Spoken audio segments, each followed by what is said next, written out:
reversed. And that's usually why, you get a lot of overburden or you don't have time to do the things that are really important to the business. And so we really work with our customers to flip that around. So one thing I want to start with is in the beginning, you guys have the deeds, right? Now I'm not an expert in this, but we have a really good legal description class that goes over all this great stuff. But you have your deeds, legal descriptions. I call reading legal descriptions is a lost art.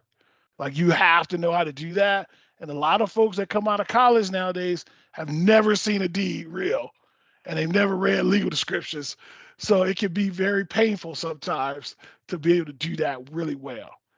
And so as you can see here, this is an example of dividing, the section of land. And so I have a couple slides that kind of go over what that looks like. And this is part of our training that we do is we really highlight how you can read that and read it really well. Because once again, this is the base, right? Like if you put it in incorrectly on the legal description, everything after that is incorrect. So I think people have to understand it. Like, and it's not just you, right? It's your executive. They're making decisions on what we're gonna do with the community, how we're gonna spend funding. And if that legal description is incorrect, everything after that is wrong. So it's just like building your house. You mess up the foundation, I love the quartz countertops, but that ain't gonna help you very much. So you have the different types of the legal descriptions that when you go through and you look at them, you have your fractional parts, your description of acreage, meets and bounds, and then your subdivisions as well. When you're reading them, sometimes you got to take a different approach, just like in GIS. You can't always look at it from one direction. You got to be more of out of box thinker sometimes, and you got to read it backwards sometimes to get it. So when you're looking at the address for that, so that's one of the things that is very helpful for folks doing it for the first time is understanding that because that can be very, I would say, challenging. So in this case, if you look at the fractional portion and you have the legal description on the left, so you got your section and then you work it on down. And now you're in this area, in this quadrant. Now you're breaking that down. Now you're in that. You're breaking it all the way down to that. So that's how you get from where you are all the way down through there. And so as you can see, that takes a lot of good skill, right? Like not just anybody can be able to do that. And it takes time and some training to do that. So we do see that training quite a bit throughout the nation. We do it throughout. We've done quite a few in California, but we also done it throughout the whole nation. And that is it's almost up there with cartography, where it's a lost art. So when you're looking at the value of your GIS, right? A lot of folks, they believe they understand the value of their GIS, but their actions may say otherwise. And what I mean by that is your GIS, right? Once you get the data, great. And we'll talk about the data, then what's next, right? Because at the end of the day, right, the data is just the bare bones of your GIS that you have to have your foundation. But you don't sell the foundation, right? Nobody comes like, oh, I'm gonna buy that pretty foundation. That concrete you just laid is just awesome, and I gotta have it. No, you want the house, you want the countertops, you want the your faucets to be a certain way. I got to have the farm sink, right? So if you don't do the other parts of GIS, then you're doing a disservice to all the hard work you did with putting in the foundation. And so that's where the extra part of GIS is different. So when I talk to GIS managers and leaders, it's like you got to do that extra part. Or that's why you always hear folks like, I'm underfunded, I'm understaffed. There's no reason you should be underfunded or understaffed, right? If you look at your IT department, they get a lot of the funding because you got to have internet. So they say, hey, I need 40 million so you can connect to the internet. Somebody will find 40 million to connect you to the internet. And GIS is just as critical. It's just most folks don't know it. And so when you look at it, that's where you want to do your business goals, GIS, and your community. So a lot of times what happens is you have GIS in the community, but the business goal part is totally disconnected. So when you're talking to customers or you're talking to your executives, they're like, okay, I agree. I love the map. And you're like, well, we do so much more than mapping. Well, the reason why they say just mapping is because they can't tie it to what they do every day. So all they know is you make a great map. So it's not about training your executives, it's about training yourself to relate GIS to how your executives think. And that's where we come in and do a really good job of helping you do that. That's an art. Okay. Anybody on here tell you, oh, it's easy? Trust me, it's not easy. I've been doing it for 20 years and it's not easy, or everybody be doing it. Now, I love quotes, and this is one of my favorite quotes from Mark Twain. And now you got to think about it, right? You're like, oh, data is not bad, because when you think of garbage, you think of it as a bad thing. Well, garbage didn't start out as garbage, right? It started out as something you wanted, you used, you took advantage of it, and then you had things outside that then turned into garbage. But once again, you got to figure out what you want to do with all that stuff. And so early in the 80s, in the 90s, and early 2000s, right? We always harped on we need more data. Cities and counties need more data. We need to do more. Well, now that you have the data, what are you doing with it? Right? So we use very little of it. And so a lot of times when folks get customers get caught up on whether I'm using Esri or AutoCAD, things like that. It's all about when you get the data, what's your plan to really maximize what you're doing? Like you taking all that time to train on legal descriptions and build the foundation. Well, if you build a great foundation, but the house looks like hot garbage, like does that really matter now? No, it's not going to sell. You have to do both parts extremely well. And that's where you get to that point for doing that. So when you look at data analytics, right, data is the new oil. So I tell folks right now, if you don't know where your data is going out, your GIS data, you don't know who owns your GIS data or the value of it, then you're missing out. Because you think about Google, Apple, any company, right? If you look at apps, every app on your cell phone uses some version of GIS data, right? Even a cell phone is like basic GIS together. Like my daughter's on Snapchat and she's putting the location of where she at. And I'm like, great, I know exactly where you are now.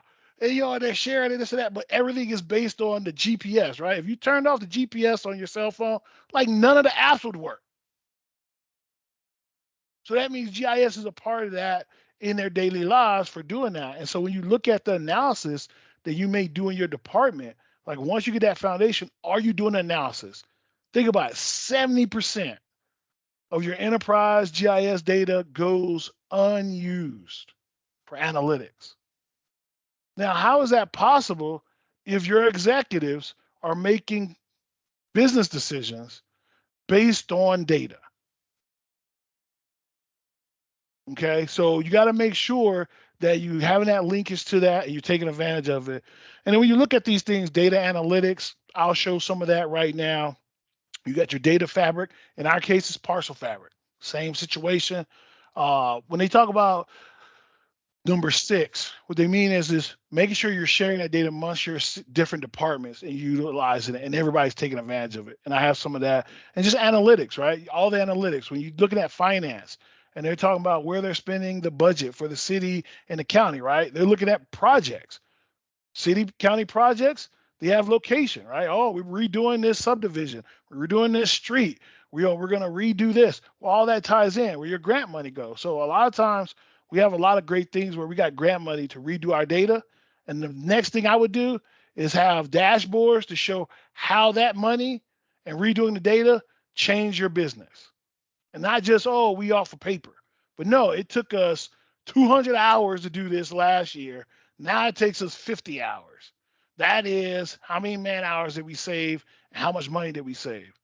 And then you put that out to the community and publish that, right? Because as a citizen, when I look at that, I'm like, oh yeah, I love my city, my county. They are really taking my tax dollars and stretching it as much as possible. And that falls on GIS folks, right? Because you know how that works and how that went. So you have to give that to your executive and then they'll take it and run with it. But you can't expect your executive to come to you and ask for it. So here was one example. We talked to this particular city or county, Essex County, and they wanted to redo their parcels for the whole. for the whole county, but they didn't have the funding for it. So we was working with them. We did a pilot. The left is what the original, the red and the UPC points is the original on the left. The green is what we did. Think about doing analysis on the left. There's no way you saving your county or city any money making business decisions with data looking like that. And what we was able to do is actually show it. And now not only did we do the work, right? They paid for the work, but then we made the app to show the difference. And then we did analysis too to show, look, if you did analysis with the data on the left, here's how bad your decisions would be. If you did it on the right, guess where your decisions are? Right here. So that's that piece I'm saying is then they're like, okay, we need to do the rest of the county. All right, not everybody can put everything together like that. So having the graphics and showing folks is really important. Not everybody can connect the dots.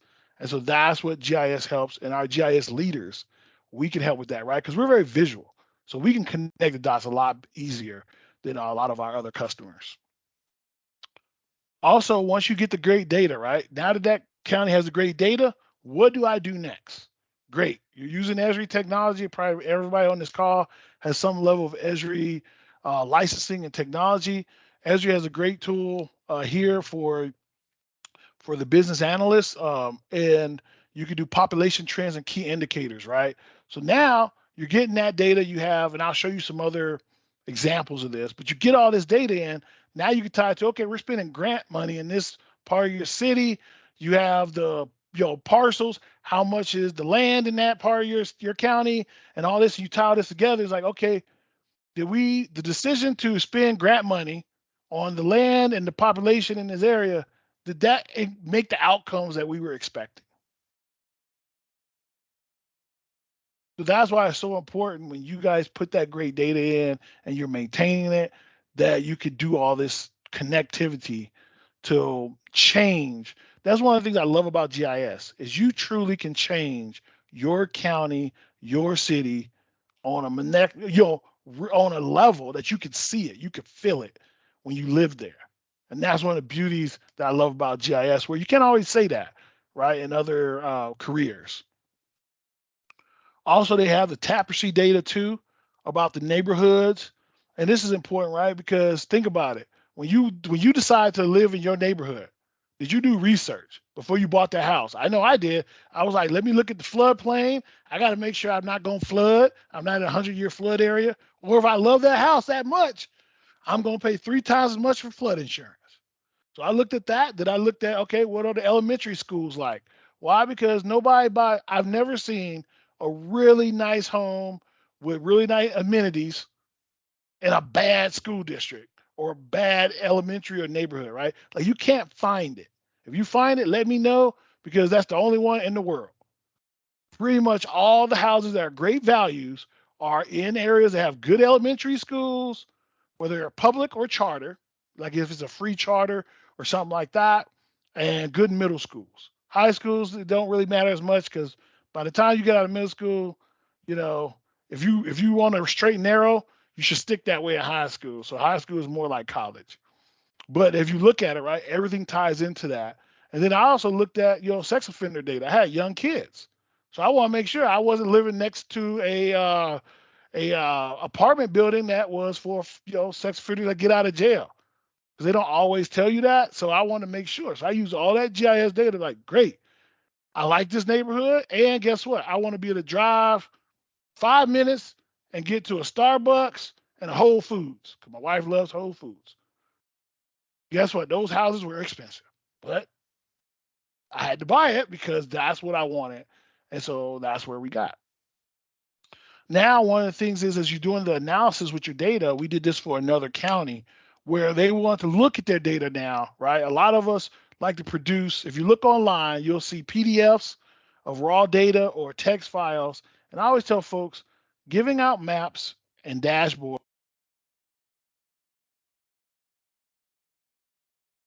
The little mic. All right, I'm back. Yeah, I hit the little mic. Sorry about that. I always say giving out the maps and analysis is better, and the dashboard is better than raw data. Why? Because people misinterpret the raw data. They don't know what they're looking at. So they're basing it off what they want to find. And so they move the data around to get to the answer they want to find. But if you deliver a dashboard or a map, you're setting the expectation on how I read this. So you can't misinterpret it if you lay out the data properly on how they read that. So in this case, they're looking at, and this is an internal, not public facing, they're looking at parcels, taxable, assessed, and value, land value over time to see if they're being consistent. And then when they look at that, they're like, oh, did something happen in 2017, 2018? Oh yeah, we had bad, the economy was high inflation, this and that. That's why that dropped. So then you can explain what happened there and whether you're doing what you need to be doing. And then they wanted to know about their vacant land, what type of vacant land this particular parcel had. And then they had land use and then parcels in the flood zone. Like, okay, that affects the value too.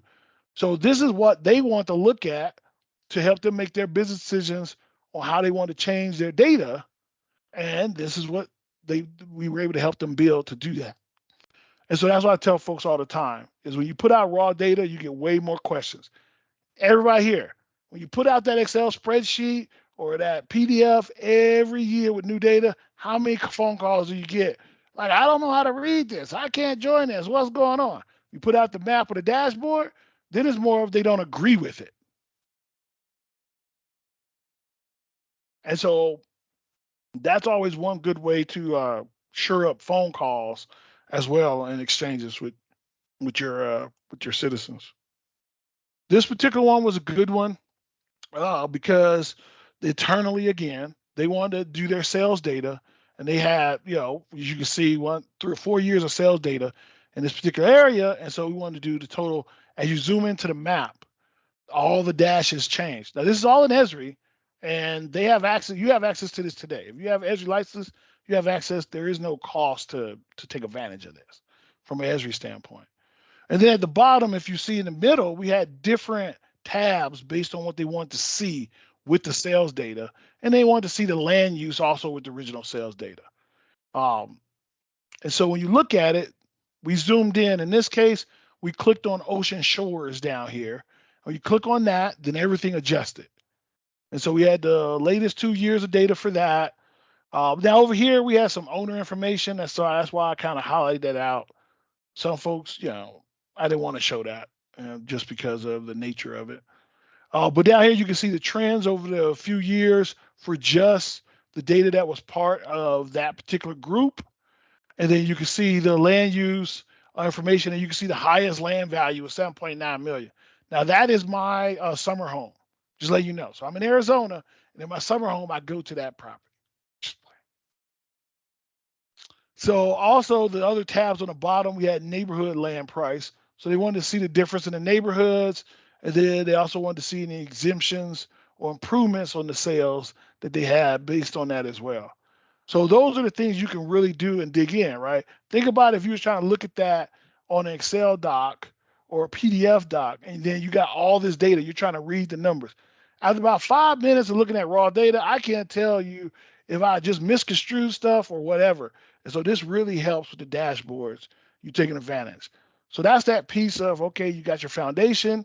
Now your dashboards is your awesome part of the house, right? Like, okay, we got the nice windows with the shutters on it. You're getting your countertops. We got to have, I got to have my tile floor. So that's what your dashboards and stuff look like. So at the end of the day, the dashboards is what sell the great foundation work you did. Now, once you think about it, right, after you do that, and your data is good throughout your county and your city, other departments are now going to utilize this. Now, this particular chart shows in our customer that we have is they're using, the police department is using the data to also create their neighborhood boundaries, their beats, and their precincts. Right? So as you guys have the parcel information in, they're creating the beats from the parcels, which in turns from what the data they have on top of that, and then they even have it set up where it automatically adjusts the beats over a 3-month period, right? Because there's like over 3 months of having good crime data that we know we need to adjust, how we're sending people out in the field and how we're doing that. And you can set it up in GIS to automatically adjust that. And that's what they're doing, automatically adjust it. So now their beats are changing. We went to a conference and talked to them. People had the same police beats for 5 years. I'm like, there's no way crime is the same from 5 years ago to today. But that's just not high on the list to do. And so using good GIS does that for you. And then you could tweak it to do even your job even better. Same thing here. They were using that same data with the parcels and everything to do hotspot analysis of crime, but then they take into account the Esri data for the population. So if you just do crime, then it looks like, oh, I got bad crime here. But if you take into the population, then it goes from, oh, I got 5 people, I got 10 people living here, 5 crimes. Well, it looks like it's a hot spot. But if you take a population and you got 100,000 people living here, and you only got 10 crimes, that's not a hot spot. So that's where all this really takes you moving forward from that. Now, one of the things in the future you guys may have heard about, and I'll mention this and I have a little quick video. There's no sound, so you're fine. It just plays that, elevator music. But a lot of things that you may have seen or heard at conferences and talked about is what you hear is digital twins. Digital twins, or even smart cities is a big thing. Smart counties is a big thing. Well, guess where all that starts? All that starts with the deed, the parcel data that your teams put in and manage. All of that is based on that. And so when you look at a digital twin, look at the bottom. Layer 0 is what? You got terrain, and layer 1 is buildings, and all that is parcels. Layer 1 and 0 is parcels. You can't get to layer 5 without going through 1 and 0, which is land valuation, parcels driven, written good with legal descriptions and all that. None of this other great stuff works if layers 1 and 0 are not done correctly. So that's why what you guys do is so important, and letting folks, using the dashboards and everything and showing that value of what you're doing and helping yourself get the resources you need and continue to keep the resources so then you can do all these great things that your executive leaderships want to do moving forward. So I'll play this.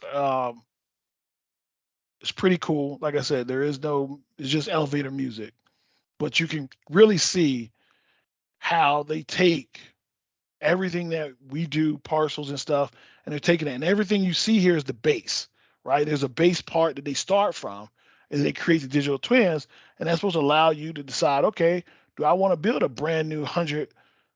Here in Arizona, we have issues with water from time to time, or we still do, and you guys have that as well. But then you'll get a developer want to come in and build a 300 parcel community. Well, now they could do a digital twin to see, okay, if I build that and I got these number of people here, when would they run out of water? When we got to ship water to them and all that before you even start building it. And then I help our resources.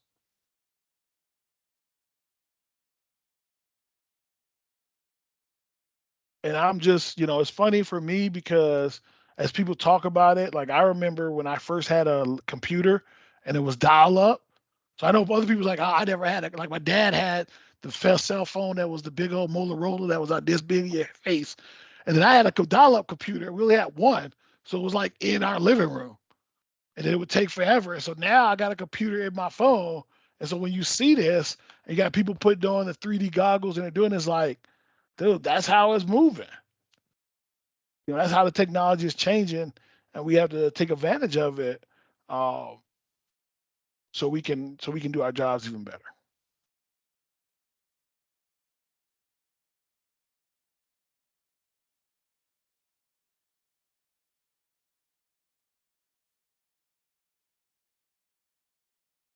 All right, and there it is. It ends with a map. It ends with you know the world, which is GIS, everything based off of that. So that's all I have for you guys today. So you can definitely ask me whatever questions you want. So hopefully, like I said, the presentation was good. It just reaffirms what you're doing and how you're doing it, and gives you extra motivation to just keep pushing. And I always tell folks when people tell you no, the very next question I ask is why. Don't accept the no. Like, well, why? Because a lot of times if they don't produce the why, then they're saying no because there's other reasons. Like I remember we had a customer where we were doing great work with them, and they had some additional funding, and they wanted to spend the funding on some additional GIS. And of course, their budget was coming at the end, so it was like 3 months before the end of their budget year. So they go to their CIO, they're like, "Hey, I want to spend it on here. Here's the great work we're doing." They had all the documentation. Like we helped them with it. 100% they should have got it. And so I told him, he was like, "Yeah, the person said, I'll think about it." I'm like, "Well, that's a no."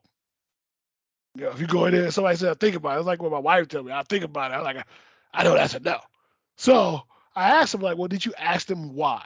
Why they have to think about it? What's holding them back from saying yes?" And the person asked the question. And the answer was, "Yeah, I don't want to submit something at the end of the budget year because I'm going to get asked questions." Had nothing to do about GIS. So good news is, then we just came back at the beginning of the budget year and asked for it at the beginning. So it wasn't like they didn't want to do it. It's just the perception of when they were asking was off. The timing was off. So I always say ask and get down. You may not like the answer, but at least if you have the answer, you can then move forward. And the person asks 3 months later, guess what? They got the money and we're doing some more great work with them. Versus taking that no back, figuring I can't never submit that anymore. They're never going to buy off on it. Let me just not do it. So that's all I have for you guys today. So if any questions, please ask. Thank you, David. Does anybody have any questions for David? We have a few minutes before our next presentation. So, okay, Kathy, I think was the name that somebody put their hand up. If you want to unmute and ask your question, go right ahead. Okay. Sorry, Bonnie, I did that by mistake. But no, now you have to ask a question. David lived up to Van. Did David live up to, up to Van's presentation? He usually. Well, we didn't get to see Van, so we don't have a good basis of comparing them. So it was a very good presentation, and we do appreciate it. I was going to ask, at what level of government, and this is, I know, more of a, I'm sure, financial and structural question than, city, county, state, whatever. Mm-hmm.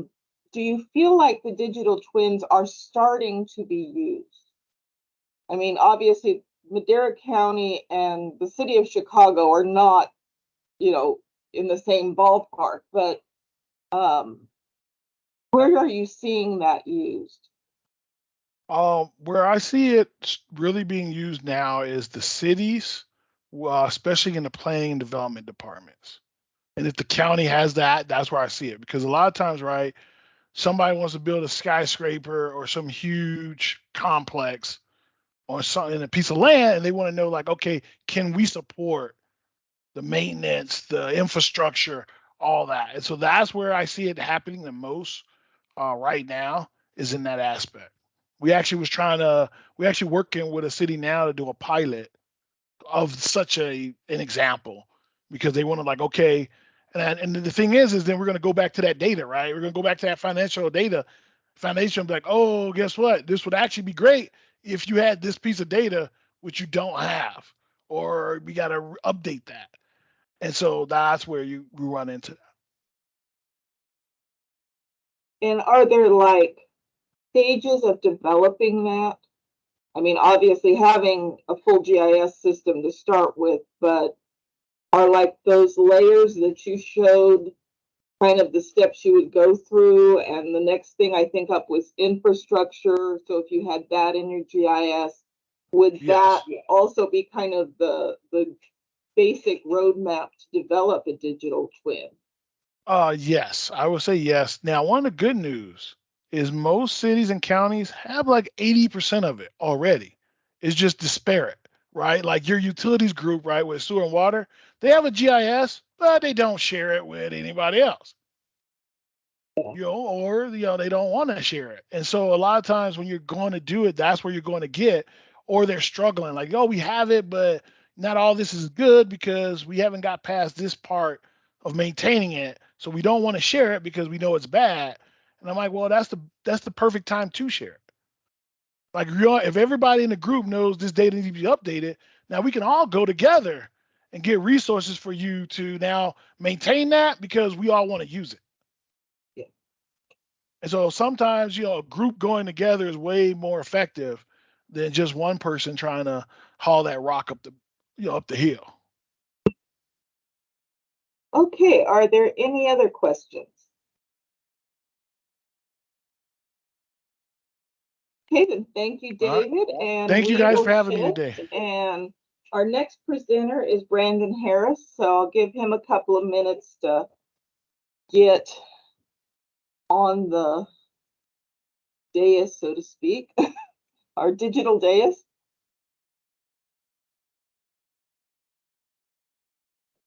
Gotta find, oh, there we are, Brandon. Hello, Let me spotlight you for everyone. Okay. You've got the main screen. Let me get my notes. Brandon is the director in sales and marketing for Bruce Harris and Associates. He joined the company in 2008 after finishing his master's degree at Loyola University in Chicago in business management, ethics, and HR. Ethics and HR and business management. Now there's a combination. Sorry. Brandon and I have known each other for a while, so I'm editorializing on his bio. He has overseen numerous GIS modernizations and improvement projects throughout the country and in California. I find that an interesting comparison.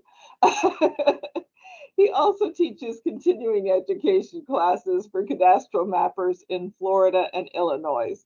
So I will finish my foolishness, mute and hide myself, and let Brandon go with his presentation. Thanks so much, Bonnie. I appreciate it. Appreciate everybody from Madera County putting this together, as well as the CCMA board. It's a pleasure to be here again, as always. Can everybody see my screen? You should see a little bit of a parcel map and the value of a parcel.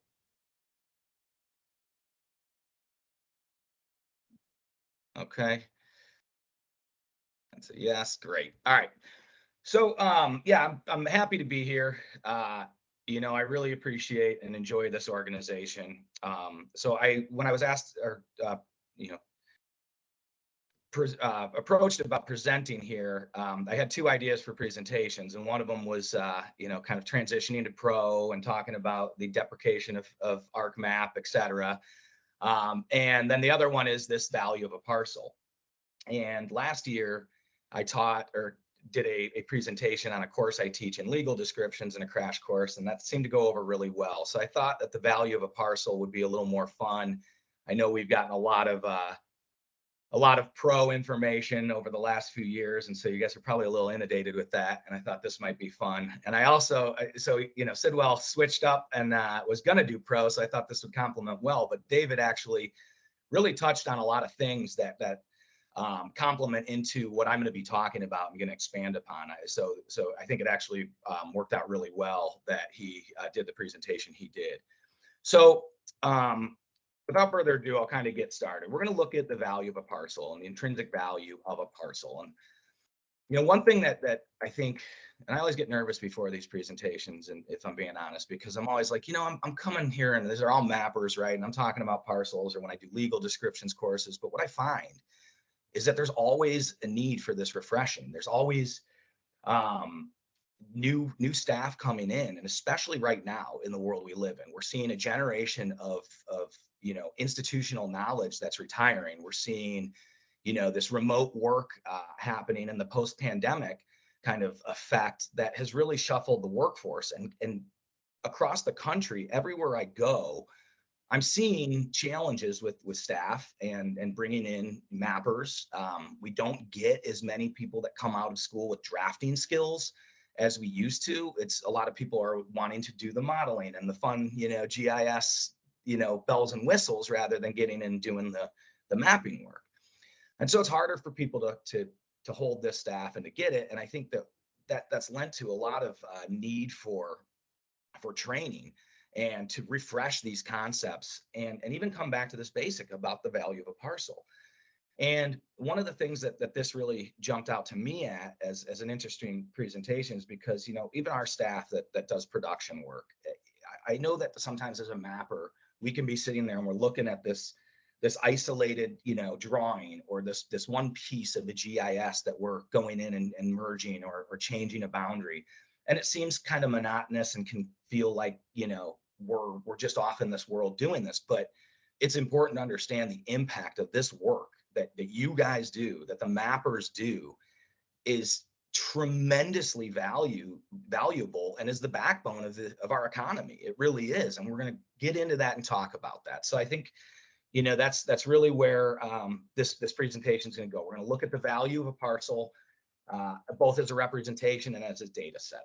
So real quick, just to give you a lot of familiar faces here, a lot of friends and clients we've worked with. But for those of you who aren't aware of who Bruce Harris and Associates is, we are a GIS mapping company based in Batavia, Illinois. We've been around since 1995, and GIS is our core business. So we specialize in GIS for land records. We have, the same core team. We're not, owned by a private equity or anything and transitioning. So it's the same core management we've always had. And we've mapped millions of parcels throughout the US. We're working with a lot of California counties. We've done the pro conversions and, a lot of the stuff we looked at yesterday. But again, I wanted to keep this a little bit more educational. So, looking at the parcel, when I started in this career 16 years ago, I always wanted to understand, the justification, the ROI for getting in and doing parcel work and parcel remapping. And that has just really, presented itself and come to the forefront every year since I started in this industry more and more. But going back, right, the parcel's been around forever. So the parcel's been around. We can trace the term back to, 15th century French term parcelle. And it referred to a defined portion of land when combining larger tracts. Okay, so it's essentially that idea has been around for a long time, and property transfer has been around, forever. And we can go back to the livery of season, where physical dirt and twigs were exchanged as a symbol of transferring land. But obviously, our records and systems have become more sophisticated, and now we think of the parcel as, what we see here on the right, with a piece of land that's enclosed by points, straight lines, and curved lines and form a polygon. And what we think about, as appraisers, and when we tend to think of the parcel, or as mappers, and then as appraisers as well, in these offices that are doing GIS, we tend to think of it as just a representation of ownership, and that the value is the land and the structures on that land, and that the parcel, right, is not a physical thing that I can go and I can walk the course in the field, right? I can traverse the course of a parcel, but I can't go and I can't grab physically the parcel line and hold it the same way I can go touch a structure or grab a piece of dirt and a twig.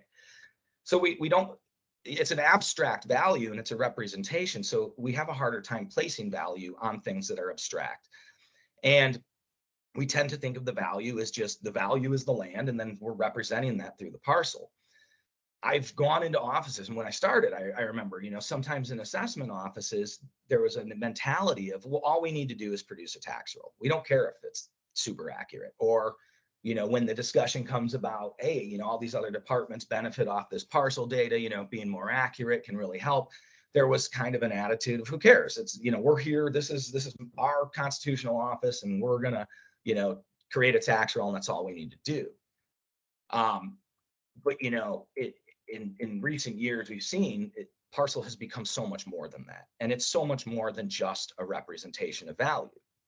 So I don't know how many of you know Nancy von Meyer. She's kind of a legend in the industry, has published a lot of books about GIS. And a good quote from her is, the answer to everything is parcels. Okay. And there's a little truth to that. You know, as David was saying, right, all the things he was talking about, it starts with the parcel. So the parcel is a representation, right? As we were just talking about, the parcel serves as this representation of land ownership, okay? So a parcel represents a piece of land that can be conveyed, bought and sold, and then that land value and the assets represented within the parcel are the basis for how we generate revenue through government, okay? We create a tax bill, and we need an address to create a tax bill. We need to know ownership, okay? I can put an address on a building, and I know that that structure has that address, but we also need to know what land is associated with that building. And just an address doesn't tell me that. I still need that parcel. I still need to understand the boundary in order to understand what the land I'm taxing is and what the value is. That is one of the basic principles of the public land survey system, the PLSS, or you know, what we use for sectional surveys. It's the basis of the United States survey system. And there's 3 principles that define that system.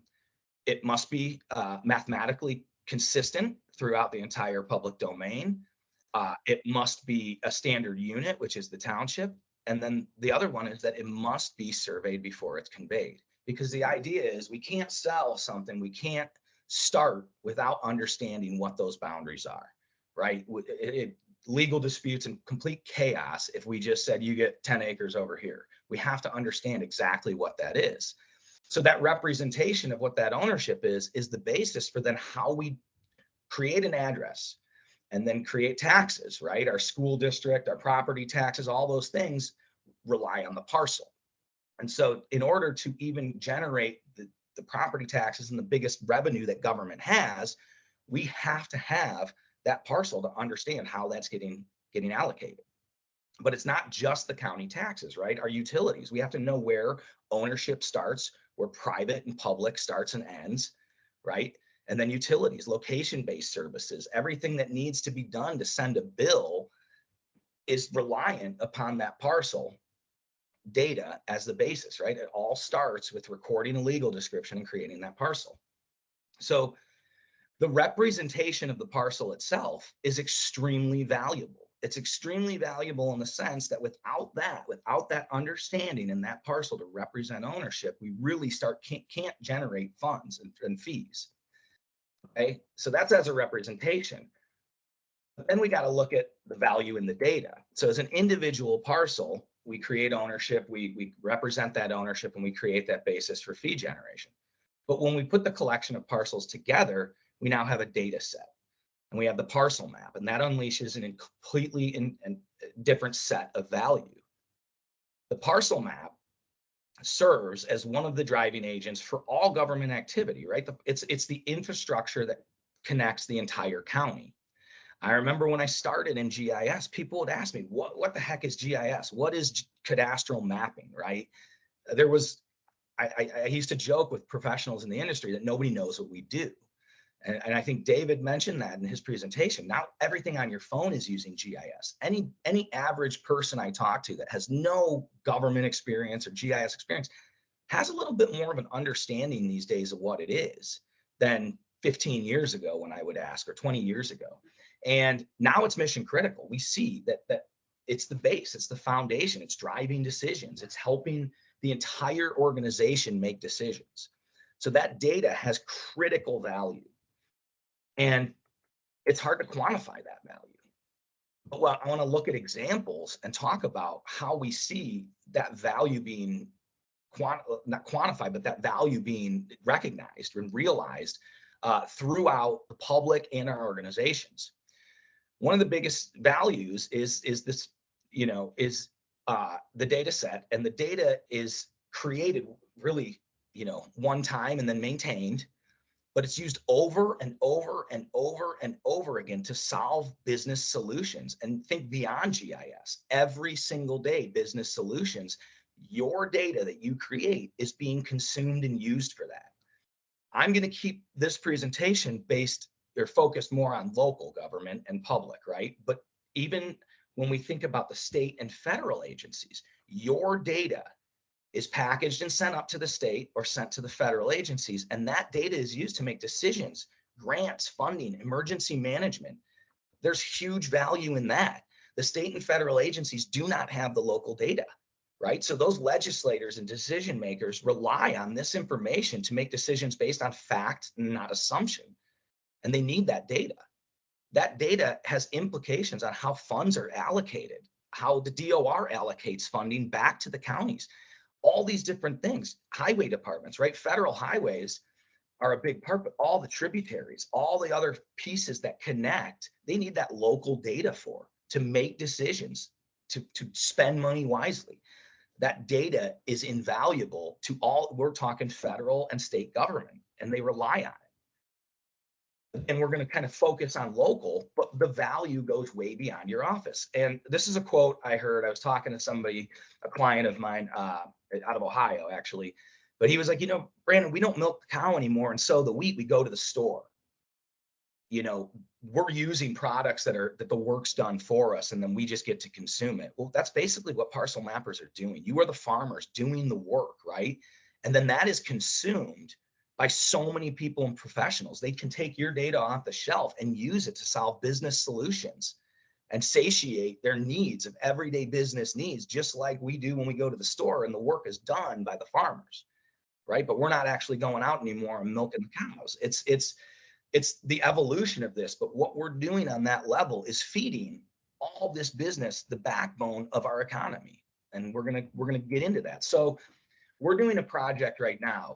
This is actually in Florida, but I thought this was interesting. I want to share it because we have two adjacent counties that used ARPA funding to do a complete countywide remap. So we have two neighboring counties that are doing this mapping job together, and they're using ARPA funding to remap all their parcels. And they desperately needed it. So 15 years ago, I was talking with one of these counties about remapping, and they said, we're going to try and do it on our own. One of the cities wanted to put in money and everything because the data was bad. They're coastal. The data, literally, some of it is in the ocean when you put it over the aerials. I mean, it was really, really bad data. And over 15 years, they said they actually got 1% of the county done, just because of competing, roles and changes in administration and just all the things that happen in the day-to-day, work life, and the normal distractions. So they really didn't make any progress on this, but they had trouble getting the funding. So what we did, because their ARPA funds were there, this was a cool project. Again, two counties doing it together, but we went in and we interviewed all the other departments in the county and even the cities. And we asked them, how does this impact you? How does the bad parcel data impact you? And it was astounding, the responses we got. And so these are just some of the examples. School board, right? They said, we use the parcel data for determining school attendance boundaries. We geocode the students by address and join it to the parcel data, and the accuracy is extremely important to us. So this has an impact on how they're creating school attendance boundaries. Elections, this is the line that I thought that was really key out of here, is they say, if parcel boundaries are misaligned, it could affect precinct and or district boundaries, which would impact us greatly. We think about elections right now, the scrutiny of elections and what we've seen in over, local elections in the last few years. Think about the cost and the mistrust if these boundaries are misaligned because of bad parcel data. And they say they use it. The parcel data is very useful to our daily operation. Indian Lagoon program, they do grants for septic upgrade programs, and the misalignment, they use the parcel data to allocate that funding to the public. So this has real dollars, and it helps improve property and affect the public. And they're making these decisions based on parcels. The environmental resources management. I think one of the things they said, if the maps are not aligned right, down here, last sentence, if the maps are not aligned right, we may not be providing them with the right information they need to make a valuable investment or decision on the property. Okay, so this bad data affects what they're doing. They need the parcel ID, the boundaries. This is important. County utilities, they use it every day. We use the maps daily to assist field crews, plumbers, engineers, owners, etc. Misinformation is costly to them all. Okay, again, this is your data. It all starts with the parcel. Every one of these county agencies is using this daily to do their work. They're reliant on what you create and the parcel data. If that's not value, It's hard to know what, what is. So, again, here we have county planning and development. We're constantly realigning the zoning and feature land use polygons. The amount of time that we spend on realignment does not allow for professional looking maps. Public sees discrepancies and doesn't understand how involved realignment across departments and agencies can be. They just want to know why their property looks messed up. I'm going to talk about that in trust in government. So we just go through and we see it's every day they use this. The local municipalities, both. It impacts our zoning and future land use, creating gaps between our data and the appraiser parcels, affects our ability to accurately assess and analyze the impact of decisions made on behalf of the citizens. This is major stuff. Our utilities department that manage large or layers such as water and wastewater. Our police department also utilize the parcel layers. There's first responders that are using this information. Again, same thing. Another local municipality that said there's a trickle down effect for errors. It costs them time. All departments use our maps and virtually all of those has some version of the parcels in it. So, we can just see a quick interview with these departments really, really emphasizes the importance of this data. They all use it. They all rely on it. And when it's bad, it's costly. And we're gonna look at that. For San Mateo, California, you guys, I presented on the project we've done for them, but one of the quotes that they mentioned that really stuck with me was when we were doing a presentation a couple years back. I think it was this conference, and Randy Mellon was up presenting, and the deputy assessor got up and said, this is great. You guys did a good job. But he's like, this has been transformational. And it was a parcel project. And he said, this has it's been transformational in terms of the whole agency and what we're able to do now with other departments, what we're able to do with sharing this data, their election information. And it all started with the parcels, right? Improving the parcels, modernizing their system of record, and creating value throughout the whole organization. It won awards because of the impact. It created a more accurate parcel data. And they experienced right off the bat in this project, and I'd have to check with Chelsea and see if they've done any more time studies to see where this is at, but they were at a 15% productivity increase right off the bat. We see on average, typically from doing parcel improvement projects and pro conversion and getting, efficiency, we think of like cars, right? We used to have, the internal combustion engine. Now we're moving to EV. A lot of the platforms and data we see that allow us to do GIS are evolving in that same way, creating things that are now built for parcels, right? It's not an afterthought we're squeezing in there. It's built, it's a model designed for this. And so we're seeing improvements in efficiency in the office, but it just shows that when the editing and the parcel information is taken care of, right, is nurtured and maintained and modernized, it can create, again, value in the office because it's allowing your staff to be more efficient. There's value in that. That's time, that's money, and that's savings for the taxpayers. Beyond the public sector too, we have to look at how the parcel impacts the private sector. Professional industries rely on this parcel information every day to do their jobs. I'm sure most of you, or if not, at least your elected officials, have told you stories of if your website goes down or your public access is not available, what happens? Have you experienced? I have had clients tell us that, okay, we had to put our servers down for an upgrade or something, so the website was down.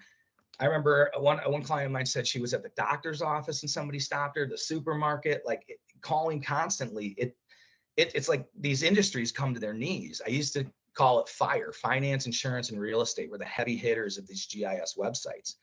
But really, when you look at it, it's across tons of disciplines throughout industry, right? So it's engineers, planners, developers, first responders, health department, realtors, fee appraisers, title professionals, mortgage lenders, insurance professionals, banks, nonprofits, contractors, environmental organizations, and so on and so forth, right? All of these industries use this data on almost a daily basis for what they do. Actually, this is my mortgage lender. So I was talking to him and I asked him, and he gave me a quote on this. And he said, I use county real estate sites for every single transaction I do. I need it for understanding taxes and debt obligation. And if I miss exemptions or something and we get to title a month later and the taxes are higher than what we qualified the buyer for, it can set the whole transaction on fire. He said, this is the mortgage industry. This is people buying their houses. This is real world, everyday, important transactions. And every single day he's using your data. He's going on county websites and he's using that for every single transaction. And every one of these industries I mentioned uses it. It's incredible. In one of the counties that I work with, a client told me, this is actually one of these Florida ones that had the bad data. A developer came in and said that they chose to go to a different location for an investment and a development because the records were so bad in the county. They didn't trust that. So, again, the value of that, right? If you have bad data, that can impact investment into your community. And that's a disservice to the entire community. And that can be based just on those records, that parcel data. When we think about this, right, like what we're talking about, these industries I just mentioned, the work that local government's doing and the housing market, right? This is what this is, right? Real estate transactions and understanding, okay, what I'm buying and what the taxes are, et cetera. That industry accounts for almost 20% of the US GDP in 2022. So we're not talking about, hey, the work that you do affects some small little industry. We're talking about one of the largest sectors of the US GDP. The real estate, the national real estate inventory is over 2 times the GDP. I mean, that tells you, how much this has an impact on our economy. And we've seen it, right? We've seen when the housing market goes down, it can have a trickle effect on everything. So what we're doing is the information that fuels that, and it's important and it's extremely valuable. And when we look at value, right, we've looked at the impact of the parcel. And the other thing that we want to look at, we've looked at representational value and the value as a data set. I kind of wanted to look at it from the idea of an appraiser, right? Like we can look at it from a cost approach. When we take the cost approach on something, we look at what's it cost to replace it. How we can determine value by what would it cost to replace it, right? We take out the land value. What's it cost to replace the building or the structure? Okay. Well, when we think of that in appraisal and insurance, what's that replacement cost? But have you thought about that in terms of the parcel? Right? Not if the land was gone, but if if your parcel data disappeared tomorrow, what would that cost? And when you think about that, it's pretty mind-boggling. It's pretty impactful. If you lost all your parcel data tomorrow, what would the cost to replace it be? Years of work, professional help, lost productivity, all those other industries we talked about that rely on this would be brought to their knees. It's almost hard to really fathom that. And of course, I've never heard of an instance of a county losing all of their parcel data, right? So that's kind of an extreme example. But one thing that helps us understand the value of the parcel is understanding the impact when we don't have good parcels, okay? Inaccuracy in the parcel data illustrates the value, and because we can see how much cost it translates to within our organization. So these are just examples of what kind of costs are inferred with having bad data. So, right, we all put disclaimers on the websites, but that doesn't mean we know the public doesn't read everything that's in front of them. We know that those disclaimers are often clicked on and just ignored. And what happens is sometimes we get owners who interpret bad data as accurate, even with the disclaimers. And then that can lead to disputes in property, right? Well, I'm looking on the county website. They take that as the authoritative source and they trust that. So they say the county is showing my property line over here. And it can result in wasted time and money and disputes. There's wrong decision-making and planning. We looked at that in kind of talk as I, broke down some of those interviews with these other departments, right? They were saying bad land use data, bad zoning data can create inaccurate information that can lead to costs and mistakes in maintenance and development and budgeting, right? So bad data can impact decision-making and planning. Inaccurate assessments, okay? Bad parcel data, right? When there's gaps in the roll, when there's missing information, when there's overlaps, right? We're talking about then inaccurate tax rolls. And your organization can be missing out on substantial value. And it can also lead to issues with fair and equitable taxing, right? So having inaccurate data can lead to inaccurate assessments.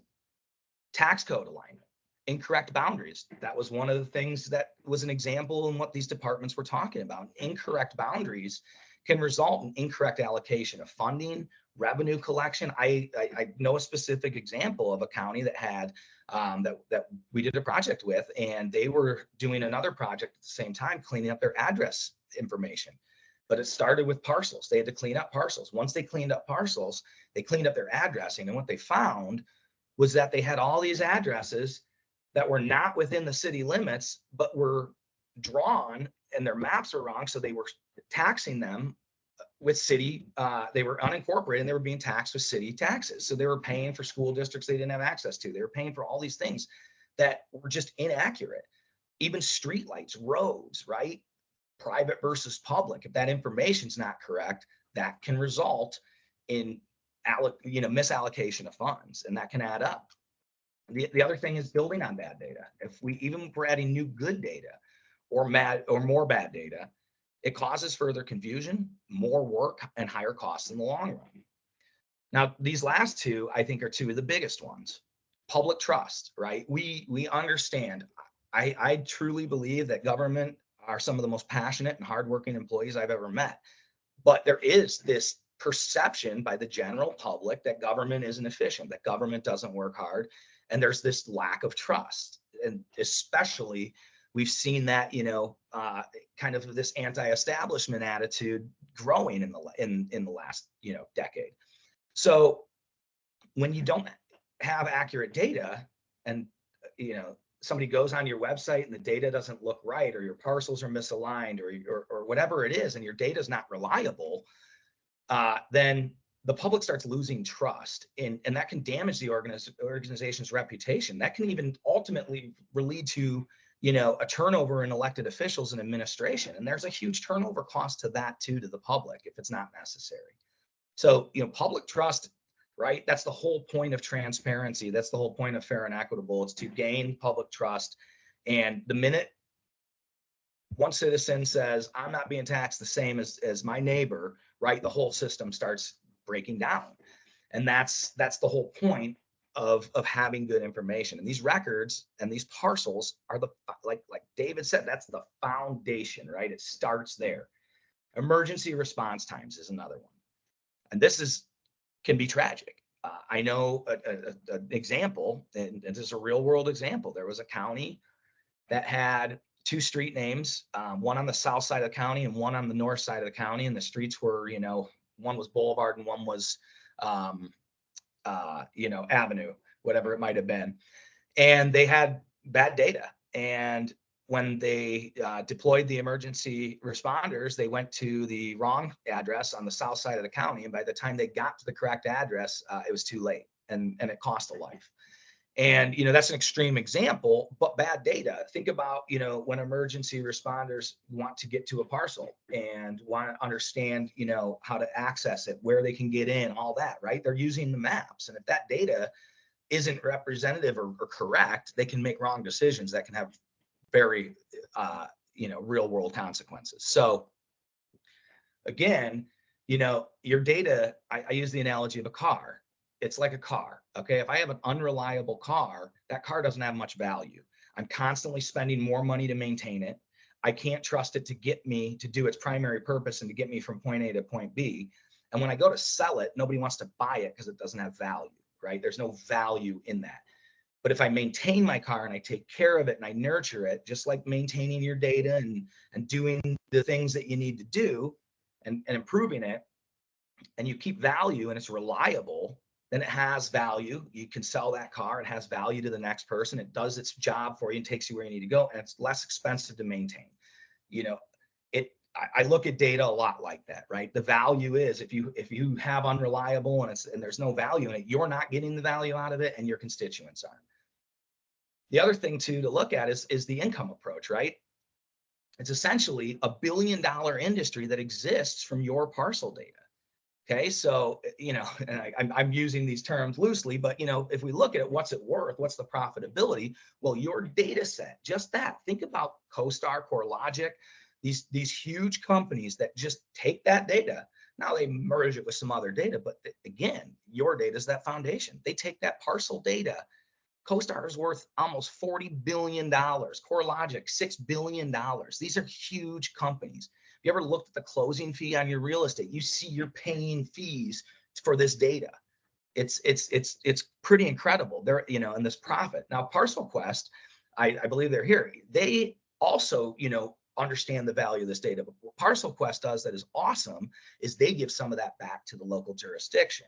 Now, this is a slippery slope and this is about legislative and all that, but I think the argument could be made that this is public data that's paid for by taxpayers and you're doing the work, right? And one of the problems is the scale of pay and the cost of living and all those types of things, right? Wouldn't it be fantastic if this data that was created by taxpayer dollars, that's public, somehow this billions and billions of dollars that was going out there was actually coming back to the local jurisdictions who created this data and did the work? Like I said, that's a whole different can of worms, but it's something to think about. And I was talking to an assessor in California who was talking about wanting to do something and change this. And, you know, a lot of times change is affected in California and then it pushes. So I'm hoping maybe something can happen with that, because that would be great to see these billions and billions of dollars that are just being profit, you know, that are profit, be coming back to the local jurisdictions. And there's no reason that, you know, companies can't do it, such as the Parcel Quest model, right? So, you know, that to me is the way to do it, right? If you're making money on that reselling of the data, then some of that should go back. And that's really cool that that's how that works. So, you know, to kind of wrap this up, there's a great book, and I don't know if everybody at this conference knows Eugene from CoFile, but Eugene gives this book out at conferences all the time and loves this book, but it's a fantastic book. It's The Mystery of Capital by Hernando de Soto.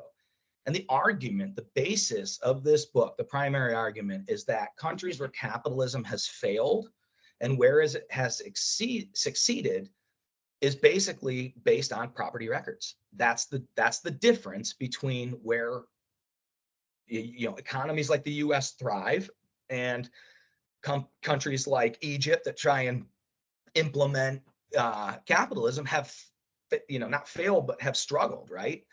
And this book really gets into this, and it's all about the idea of property ownership, starting with a parcel and defining ownership and creating a basis for fee and creating capital, because not currency, but capital. The idea that now I can take my ownership because of our property record system and my title, and now I can go get a HELOC, right? I can go and I can get some funds that I can use based on what I have.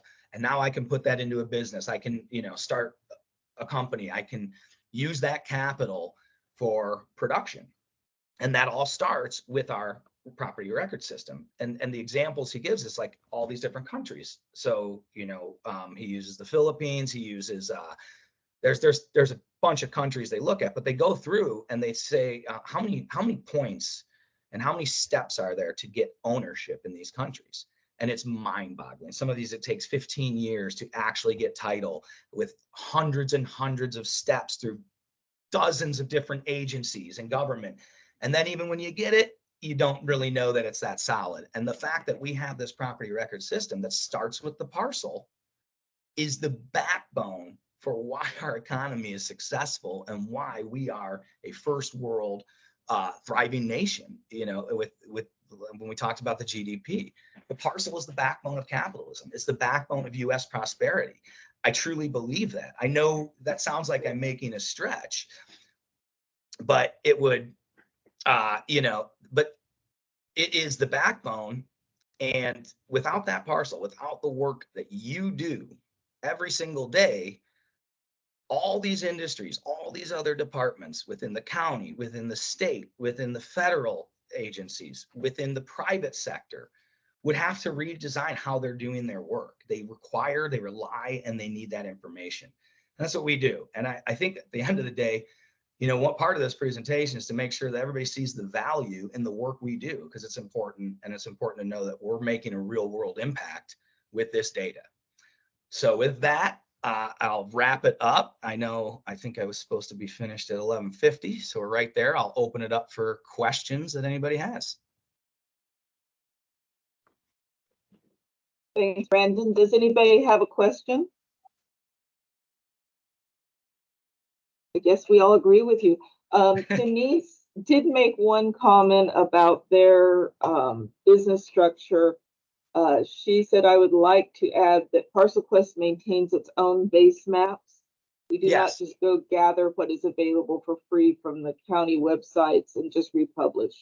We take your assessor maps and update the base maps ourselves, except in the very large counties in the southern part of the state. So, yeah, and I just wanted to point out that I like the model because there is a reselling aspect to it, and I love the fact that some of that goes back to the local jurisdiction, whereas some of these bigger national, players don't do anything back, and I think that that's really cool. I wasn't summing up ParcelQuest's whole business model, just the fact that I think that the way they do that is really good. We have a request if you would share the story map with us that you used. Absolutely. Yeah, it's very good. I think it makes wonderful points, and I think we would all appreciate that. Well, did anybody else have comments or questions for Brandon? One thing I will say is that I've said this several times. I don't know why I keep saying it, but I've worked for the county for 23 years. And during that time, I have seen the change in the value of what the assessor's office does in its use for other departments. And some of that is the creation and growth of the GIS system. I observed one time that I was trying to find a good date, and in one part of the assessor's handbook for mapping, it said that part of the law was that assessor's maps that were used for this purpose in 1935, it was a specific date, were considered to fit it. I didn't keep it up to quote it properly, but I realized one time that since the implementation of mapping, which from that is nearly 100 years, our office, I know, started our mapping in the 50s. The assessor's office has been a manual GIS system. We had a map, we had an APN that connected it to the records. That's basically a GIS system. And so for us to have wholeheartedly moved to GIS seems like just a natural progression to me. So one last chance to ask questions of Brandon or make comments. Somebody did ask a question. Do you think artificial intelligence is going to change or affect the GIS industry? Yeah, absolutely. I think artificial intelligence is already making its way into every industry, for that matter. But yes, it will automate things. There's going to be impact from AI, I think, across our data, our gathering data, how we're sharing data. We'll see that impact. Jesus, you have a question? Yes, I do. Brandon, thank you so much for your eloquent explanation of the parcel, because we're really fortunate here in El Dorado County to have a GIS unit that was established over 30 years by Jose Trummett, and the data that team put together over those years and what we have now is magnificent. And people always ask me, I maintain the parcel database here for El Dorado County, and I have people, relatives, who ask me what I do, and I tell them, well, I have a quilt, and somebody gives me a piece of fabric that they bought, and it's different than the piece of fabric that's next to it, and I basically have to find a way to fit that fabric in, and not really disrupt too much what's around it. I think what Parcel Fabric is going to do, if we do intend to go that route, is to make that smarter. Because all that we're doing here is done manually with old Python scripts and in ArcMap, and it's just ancient and it needs to progress. So your explanation of the parcel, I snapshotted a whole bunch of it because I didn't know if you were going to be able to share this with us. Yeah, but, I'm happy to share it. But you know, man, I'm telling you, as a seasoned person who's fairly new to GIS, my background's in CAD, Civil 3D, and this is just what I needed for, I don't know, just maybe recognition, but just to understand really what the heck am I doing. So Right. thank you so much, Brandon. You're very welcome. And to your point, I think, you know, as you said, the data over the years, right, it depends on what technology is available. And one of the great things that we're seeing with the fabric is, you know, it is a model that was designed for parcels, right? It's designed for land records. And it's really the first time that there's a model that was created specifically for what we do, the land record side of things. And so that's why we're seeing efficiencies. You know, it doesn't mean that there wasn't great data before, but coming into a model that, again, you know, is designed for what you're doing really lends to, you know, evolution and efficiencies in how you edit and how you publish, all that. So that's great. And it's great to hear. Well, I'm glad you enjoyed it. Like I said, I know a lot of this audience is aware of parcels and understands, you know, that there's value in the parcel, but I think sometimes thinking about it just beyond our worlds and how much that impacts and hits everyday life from the start of that parcel and really how much we couldn't do without it. It's interesting, and it's good to think about. You know, like I said, there's always new people coming into this industry who don't have that background. Denise, your hand's up. Do you have a comment or question?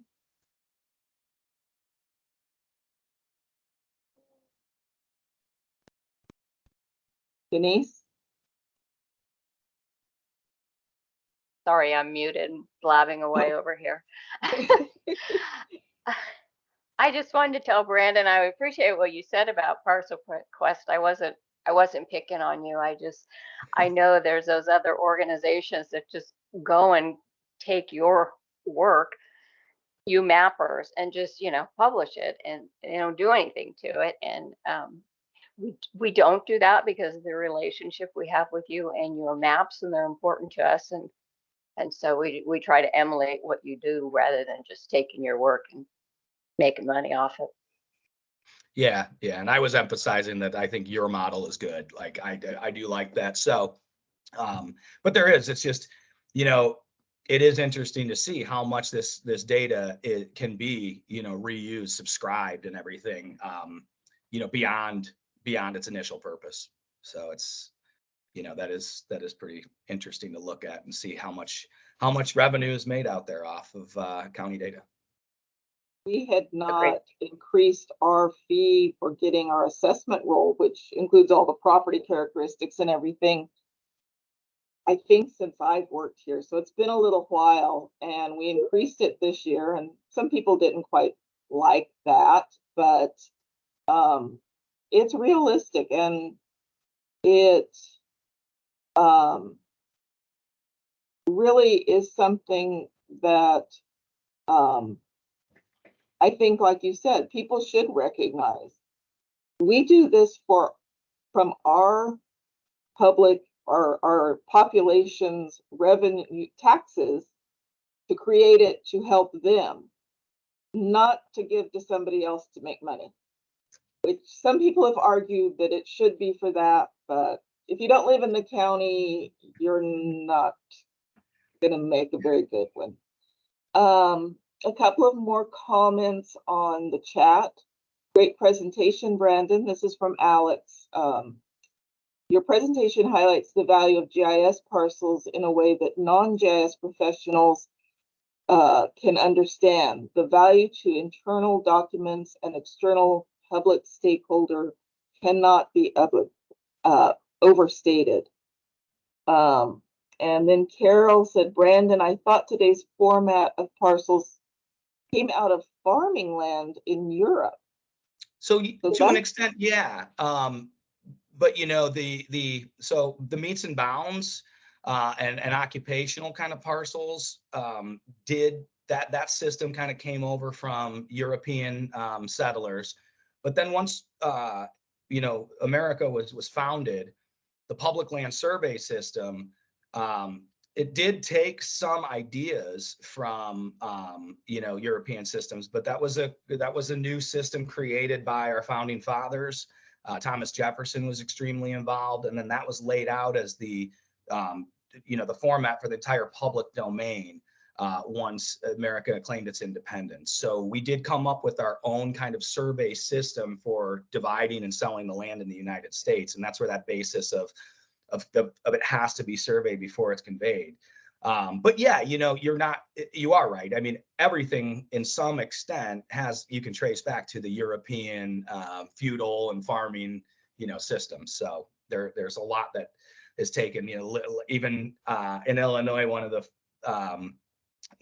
the charters starts with livery of season will not be, you know, so I mean, that's like an ancient English term, and we still see it in some of our modern stuff. So yeah, there is definitely things we'll see that came from those old you know, European ways, but the main basis of the public land survey system was really created by our founding fathers.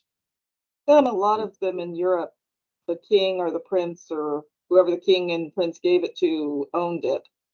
And it property ownership is in some ways a fairly new idea, that you have your own little plot of land and Well, yeah, all Europe rights to it. at one point, all the landowners in Europe were either royalty or the church. And then And- people, you know, had Yeah. the feudal, you know, system where people could rent and lease the land, and then they paid tithes. Give all the profit to the person who is above Actually, you. the first record of land, the first book of land records is William the Conqueror's Doomsday Book from it's you know, 11th century or something, but there's still, that book exists today, and that was the first known going out and recording what people owned and keeping track of who had what. So Well, I would claim that before that was the Bible, when they divided up the Holy Land among the tribes. very there you go. And the fact that it's a federal or a felony to move surveyor's mark goes back to there too, because it's in the Bible that it's not acceptable to move somebody's landmark. So anyway, it was very interesting. Well, good. I wanted to get less technical and more fun and just conceptual on what we do. So I hope you guys enjoyed it. I certainly appreciate being here. I really love this conference and appreciate your time. And thank you. Thanks to all the other great presenters, and enjoy the rest of the conference. Well, I think mostly it's the organization is handling the rest of it. The next item is going to be a break. We'll take a 15-minute break. Then we are going to have discussion topics. So that will be something that you need to think about what you would like to discuss with the group. I think I'm sorry, Carlos was making some interesting comments that we might want to go back and address. Officer nominations, we still need our president, vice president, and secretary. I checked. I've not seen that anybody has stepped forward by emailing the officer's email address. I don't know if any of the other officers have been told separately. Leslie, if you are on now, you had said you might have somebody that would be interested in taking on the challenges of this. I think this has been a great conference. So if holding a conference in person doesn't work for you, we've had over 100 people at the conference, which I was told about 40 was what the in-person conferences do. So the next 2 years, we need somebody to take on that responsibility. So we have a conference. And then the secretary position also is up. It's a 2-year position. And then a year from now, the treasurer's position will be up for grabs. So please consider if you would like to help out the organization and host a conference or take our notes. And then the last thing will be the parcel fabric. Some counties that have parcel fabric have offered to answer questions from that perspective. And so think about your questions, and then we'll finish up and be out of here. So 15 minutes. So sometime before 10:20. I'm not going to get too anxious about it being exactly 15 minutes. So let's do 10:20. We'll get going again.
Okay, I think it's time for us to start again.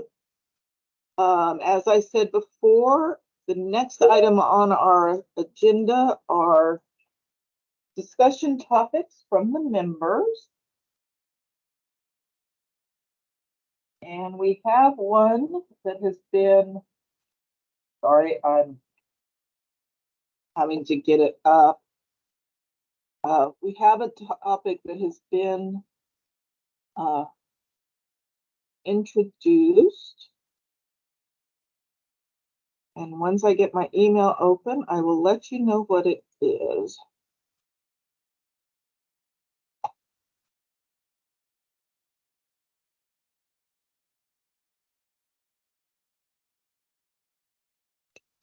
Okay.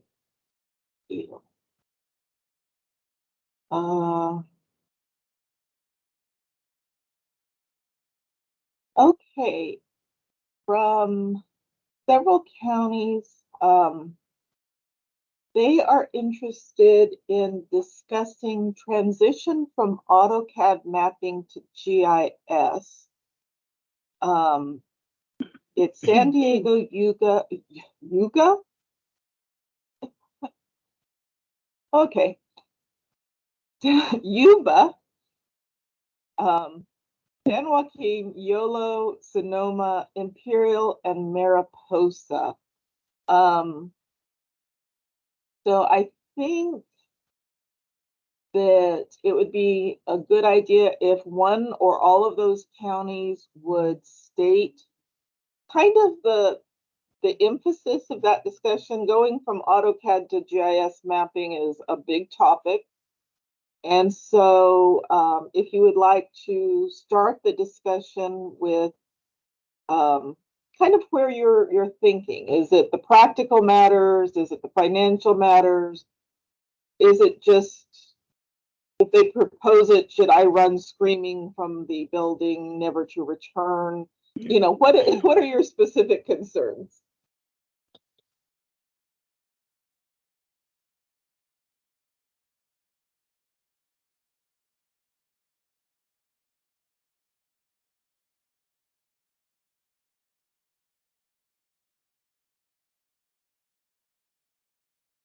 Okay, Lynn, you have your hand up. So if you want to start us off, then we'll have a free-for-all. Teams does tell me what order people raise their hands. So go ahead and raise your hand if you have a comment, and I will address them in order.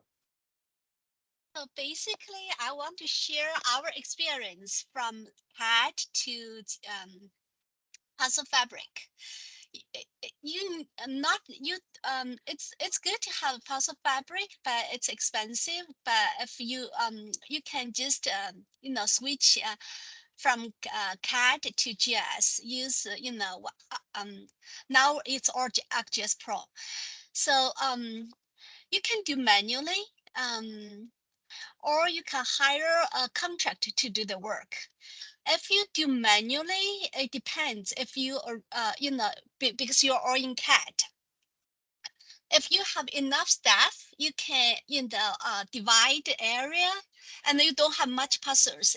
If then you can divide the area into the queue that work on it. So basically, the workflow will be you can add CAD layer direct into GIS. Only keep the line work. Then on ArcGIS there is I a didn't do layer. that. Yeah, you can do this. That's one thing. But you can do this. Copy all the So first, you show this one using draw reference. Then match the GIS location, then you copy and paste inside GIS. That is one by one. Another thing, you can use FME, just as Rebecca said, those you can set up workbench. It will automatically transform from AutoCAD to GIS. Like at least by book. Then you do spatial adjustment later on. Yeah, that's two ways.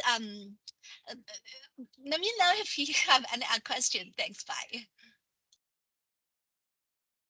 So Lynn, did you have your entire county in AutoCAD in one map to start with, or were you working from separate maps? So we have GIS base layer for every parcels. So we're already in GIS, but our editing is from CAD, but our GIS not coded. So we have a contractor. So basically we redo it from scratch. Okay.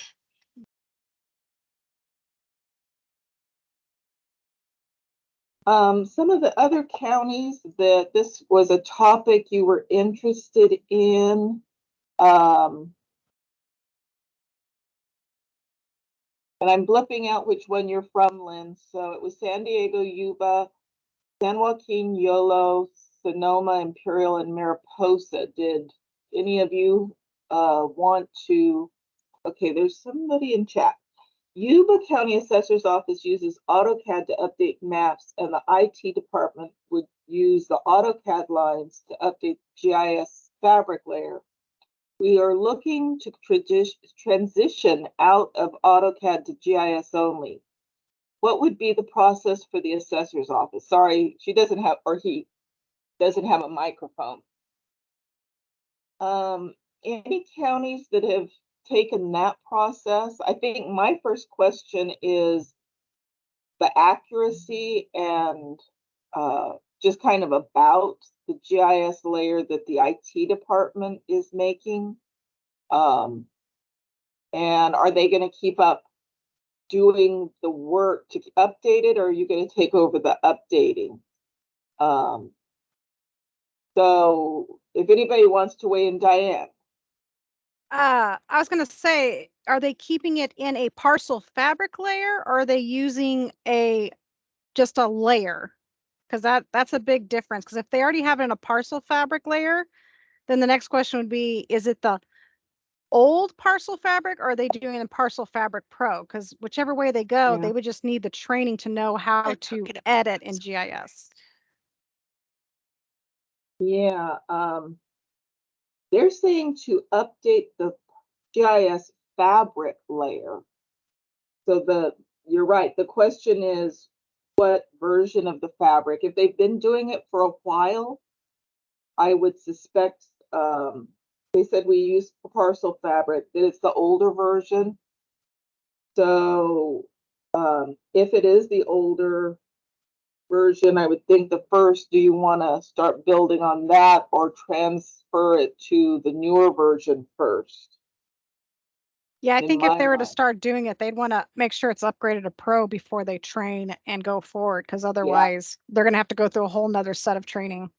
Yeah, that's what we chose. We were still using ArcMap in our county. And oh, thank you.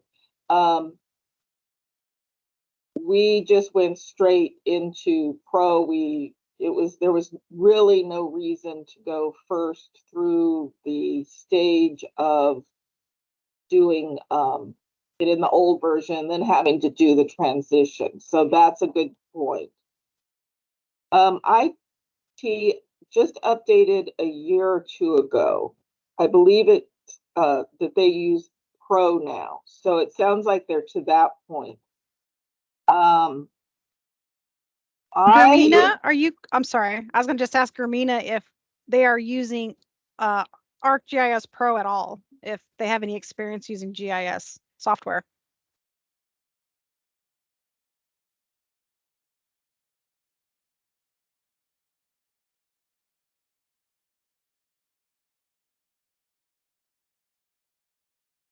Yeah. ESI has lots of free training classes. They can, go to ESI or ArcGIS.com to learn how to use GIS. Says yes. However, the person who did the GIS work has left the county. Was that the GIS work in your office or in IT?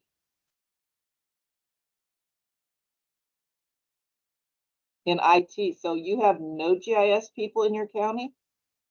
Oh man.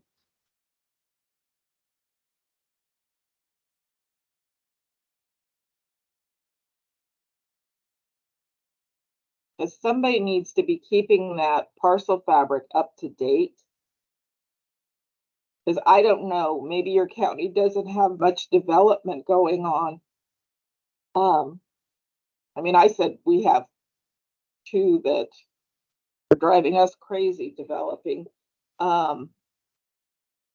If you can afford it, IT has it contracted out. I think, have a suggestion. okay, go. I think a good step would be for your assessor's office to contact your Esri rep and ask your rep what classes they would recommend in order for you to take over that process and start producing.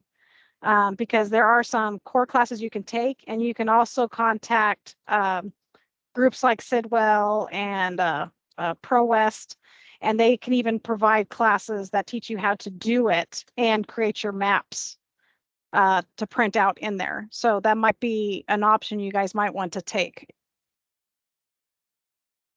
Yeah, because GIS is doable, but it's a lot different from AutoCAD. I mean, some of the knowledge will translate, but the program, no. It is a different program. And in some ways, you're lucky you didn't learn map and have to switch to Pro. Because Pro, they use the same words for a different thing. I mean, so it takes a little adjusting if you've already got the experience. I don't know who your we were thinking of using ProS since they helped IT transition to ProGIS. So I would contact them and kind of set up a plan to get help. I mean, that's my biggest advice on any of this is unless you've got somebody who really is going to pick this up and run with it easily. I mean, I'm going to admit it, Kurt and I created problems in our GIS map, learning GIS and keeping an existing map up to date. So get good advice. The Esri rep's a good advice. Whoever your contractor is now that's keeping it up to date, and Pro West. Anything else, Diane, that you think? I think those are all really good, Bonnie. Laura, you wanted to weigh in on this discussion? Hi, yeah, thank you. Actually, Napa County is kind of right in the middle of all of this right now. Sidwell has been our kind of facilitator. We're a county of about 54,000 parcels, so not very large. We used AutoCAD for the past 25 plus years, and our mapper has been one of the original mappers on AutoCAD, so he knew how to do it very well. Transitioning to GIS, and we do use Pro. We do have a GIS team separate from the assessor mapping team. And timing is everything. Just learning in hindsight already right now, we should have done it after the close of the roll. So you need to consider that factor. The learning curve, we have an expert in AutoCAD, a GIS team, experts in what they do, but not necessarily an assessor mapping. And so we have two people who are in the process of learning GIS. It will also facilitated some training for us to get us started. And really it's just a matter of like, okay, now we just gotta roll with it. But it is, to us, we've seen both sides of it now, and we feel that we've made the right decision. That's for sure. It's a great program.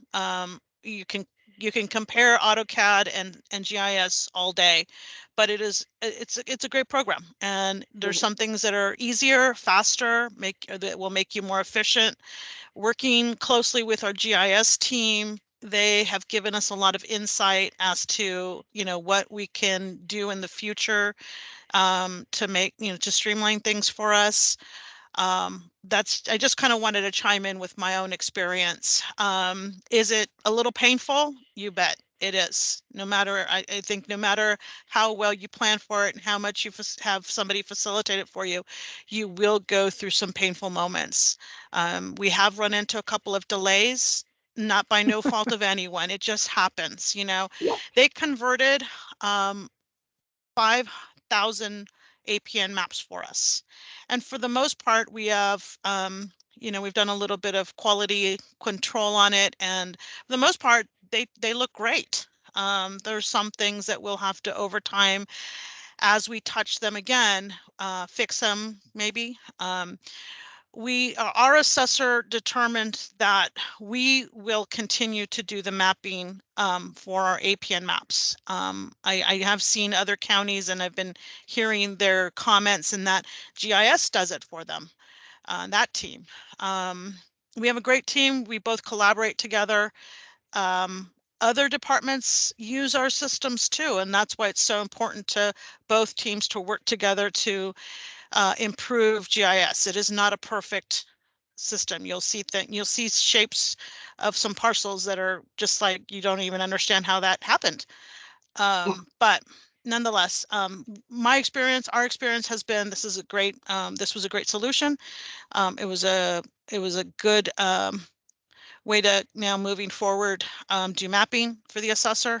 So I just wanted to chime in with that. Next time I run into John at Megabyte conference, you want me to work him over so you can do your mapping in GIS? No, I have a lot of respect for John Tudor. He's somebody I have a lot of respect for. Oh yeah. Yeah. I mean, we're getting away from the double mapping process, and I wish that we had the option of always doing it that way, but you know, it comes in its own time. And one thing, Diane was asking if I was going to fess up how much it cost us to do what we did. We had a grant from the state that was a 1/3 match. So the county only had to kick in 1/3 of the cost. Our first grant that we had done was 50-50, but let me get here. I've got to pull up my contract. And honestly, we had to amend the contract last year when we were finishing up, which I opened that by mistake because I was thinking about it. Because with that development out there, we had gone to planning, said, how many do you anticipate? The project did take a little bit longer than we anticipated. And so we did have to add additional funds to finish the overage of our new parcels. Our contract was $925,696.66. And then we, like I said, because of the overage, we did have to increase. We had gotten additional money in the contract for the additional property, because those new developments, that was part of our justification. We said we can get it on the roll quicker if you give us money to switch to a parcel fabric. So Diane had asked that, so you know, you could go in our records online and find that contract when the board approved it, but we could not have done it without the grant funding. So hey, Bonnie. Kurt wants to say something. Yeah, I wanted to ask Laura a question about I don't know if she mentioned or not if they were using a parcel fabric, and if that's residing on a geodatabase. It is. Yeah, we do. We do use a parcel fabric. Okay. We actually had I guess they had another version of GIS, so we upgraded to the GIS Pro. There had been some GIS team members that knew the ArcGIS, the GIS map. Some people came from the ARC background.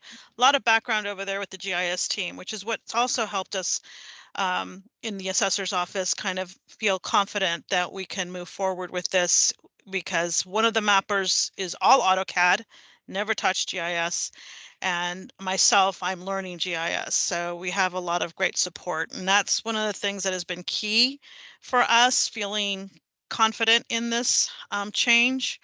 We had gone to Yolo County also, which is a good some good advice. Go visit another county, see how they're doing it. We visited Yolo, which is similar in size and staff in their offices, to kind of get an idea of what we would need here in-house, what we could expect from the GIS team.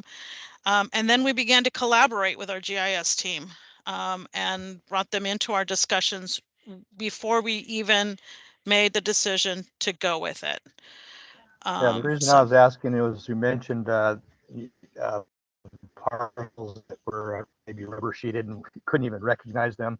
Right now we have two sets of assessor maps. We have the old ones that were done in AutoCAD basically, and then our new ones. So we can look at those parcels and see, okay, as something, gone wonky here. But with the parcel fabric, I can't understand how you would end up with those polygons that are distorted.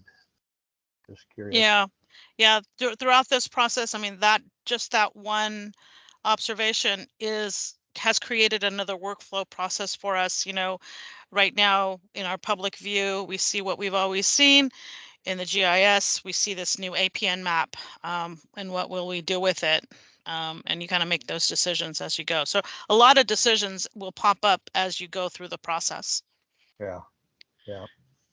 Okay, thank you. Yes. Somebody, and several people liked this. Let me get this up again. Ryan from Lake County. Bonnie, would you talk about funding conversion through a grant? What kind of funding, how to locate it? And several people liked that question. This is the hardest part for me because I don't know if any of you were aware of the grants. The first one was the State County Assessors something program. We called it SCAPAP, so I can't remember it. That was the one we got and utilized to scan all of our appraisal records and a great many other records. We did a major scanning program, which when the pandemic hit and we were working from home, we would have not been able to do it without that. The second was SCAP, SSCAP. It was the State Supplemental County Assessor Program in 2019 when they opened it up. It was a 3-year grant. The first year was like, we did our thing. The second year, the idea of the conversion came up, and so we got 2 years worth of that grant. The third version of this grant was only for multi-county projects. So we're just going to have to wait. That one, I don't think anything's actually been done with it yet. So the particular type of grant, you would just have to watch and see.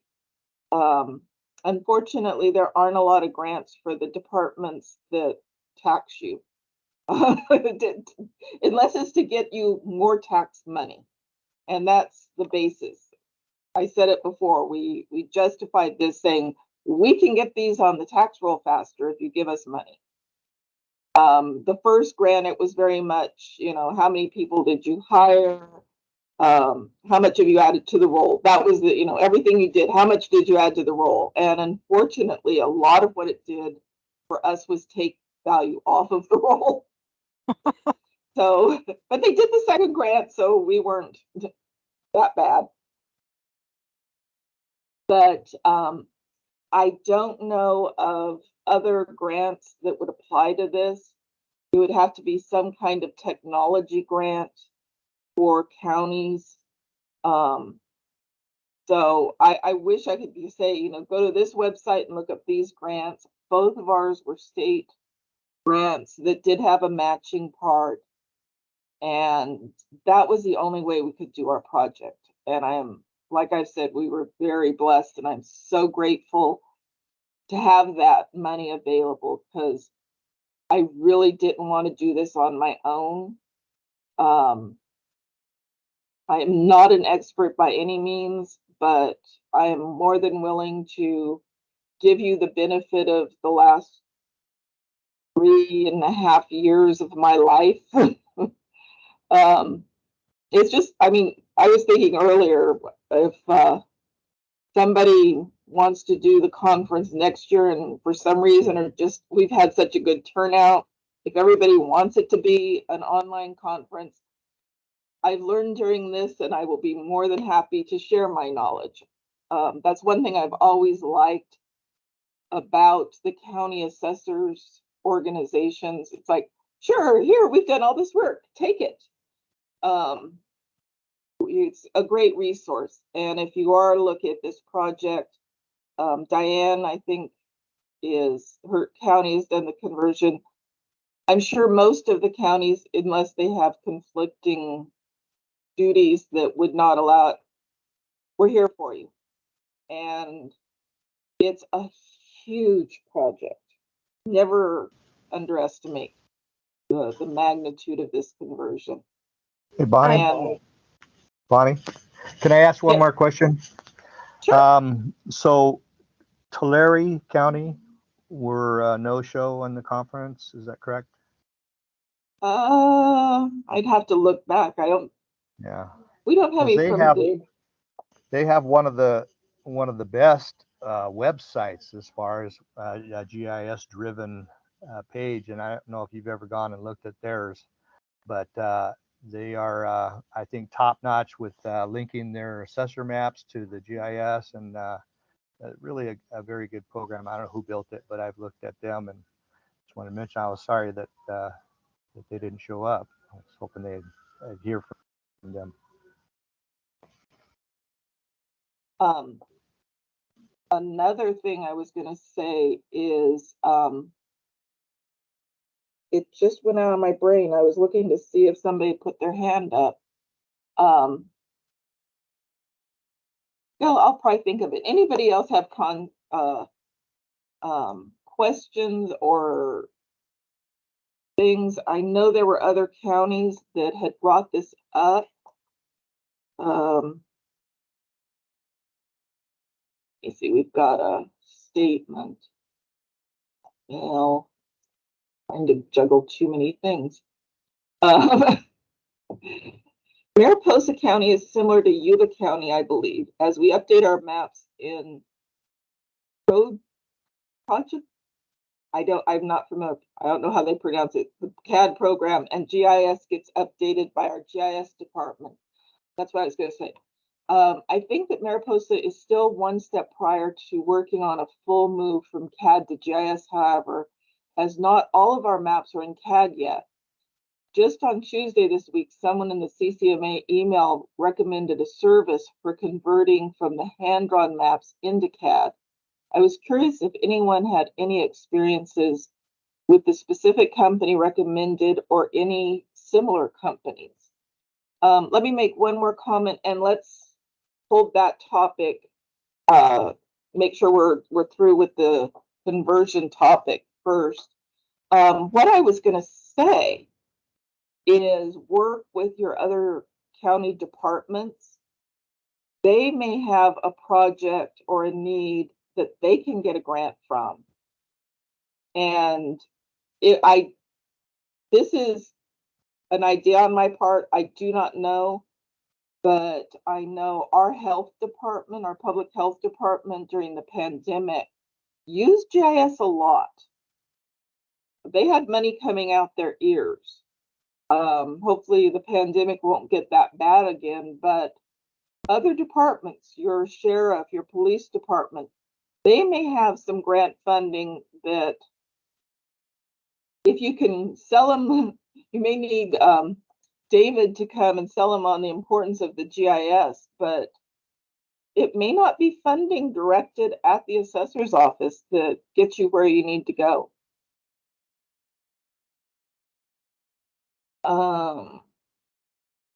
So anything else about the conversion? There were other counties involved in the topic proposal. So do any of you, Mariposa has spoken, YOLO, do any of you have other aspects of this? Okay. Diane asked Matthew from Mariposa, are you wanting to convert your hand to CAD because you want to grab the annotations, or do you intend to use the line work to create a whole new parcel layer? So that's a question for Matthew. So if he gives us an answer, I don't know. I don't remember now. Jesus, you have your hand up. Yeah, Bonnie. I just wanted to say to all the other counties out there that are listening, like I said, El Dorado County is on the verge of pursuing parcel fabric. And we have a GIS unit. I'm a GIS analyst here, and I maintain the parcel base for the county. And we're moderate. We had like 115,000 parcels. And so one of the things that we did after we contacted ProWest is we asked them for a list of counties that we could reach out to. And Bonnie was the first county that we reached out to. I think we have probably, I think we reached out to Butte, Madera, Placer, San Diego, San Joaquin, Sutter, Tulare, and Amador wasn't ready yet, but we had 2 live demos from Bonnie was the first one, and then Jarvis out at Sutter County, and it was fantastic because they were counties that were on different spectrums in terms of the parcel sizes, but they're also in the different spectrums in terms of their experiences. And you know, we really wanted to do our homework and go out and get real people, real time, real experiences before we even considered going out and asking for a review of our data. So Bonnie, again, I can't thank you enough, and Jarvis out there, I can't thank you enough for what you guys presented to us, because you know, this tops it off by having us view the conference here, because it gives us a bigger perspective of what the assessor's office can really gain from this. Because like I mentioned before, we are under the surveyor's office. We are a GIS unit standalone. And so we are basically keeping the data intact. And so I can't say enough. If you really need to just reach out, there's a great community of counties here, and a varied range of experiences. And we're all here, we're all together, and whatever we learn, we're more than willing to share with anybody, because we're just going to start our road, and I just wish us luck. Well, we'll wish you more than luck, and I hope you have a great deal of success. And I think you've seen other counties are more than willing to provide their experience and advice. Anything more? Let me see. Okay. Matthew didn't answer your question yet, Diane. I can't remember who sent that about the conversion company. I'll go back and see it when somebody else is talking. Okay, Bryant from Imperial County. Imperial County is in the process of transitioning to a hybrid model where the assessor's office continues to use CAD for their existing business processes, but we deploy a parcel fabric. We're going to use a contractor for this. We also intend to outsource the updates as well. Does anyone who has done this transition have general advice? Things you wish you would have known before getting started. Thank you. Steve Lawley said that San Bernardino County is in the process right now, and Monterey sent the message. Oh, about the conversion. So Ryan, you put that here. Have you used that company?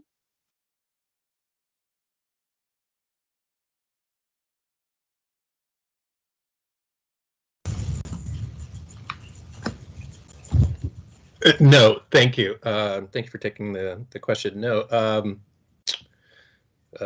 we're so far behind the curve. We don't do CAD, so there's nothing to translate. Yeah, my recommendation in doing this, whatever your process for getting to Parcel Fabric, the last 3 years we have kept doing our CAD work. So we were waiting until everything was done before we transitioned, because they were not necessarily, they worked through it based on sections. They had like 3 or 4 areas, I think 4 areas that a technician would take a section and work through it and just work across through the section. So our changes weren't necessarily where their work was going on or was done to a point that it was ready to be updated. So I think if you can, it's best if you don't have one that you're just transitioning over into the Parcel Fabric, to keep your other system up. Lake County, I give the opposite advice. If you're going over to CAD or GIS, just make the jump. Once we switched to AutoCAD, we used, actually, we had the scanned images. If Denise is still here, they were important, from Parcel Quest of all of our maps. And we had gone to Solano County, and they had shown us a way of doing a hybrid map. And at first we just knew how to cover them up, and then we got more tools that we could actually wipe out part of the image and draw in the new, and it worked. But after we switched to AutoCAD, I did one map that I just had to put a tie bar.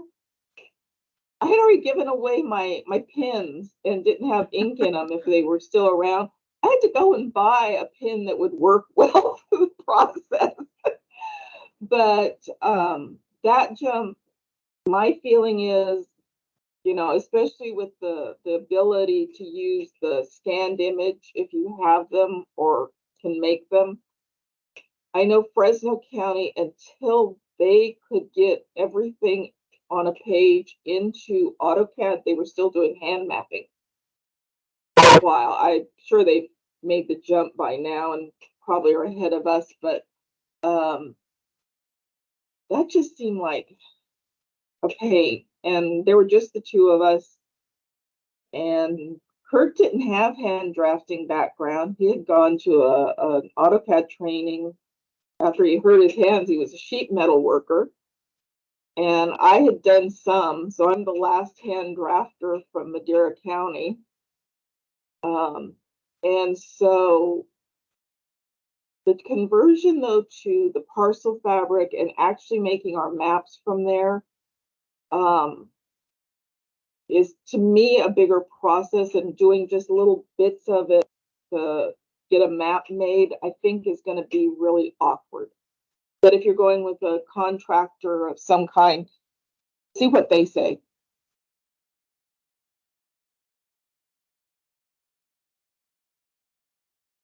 Anything else on either of those two topics?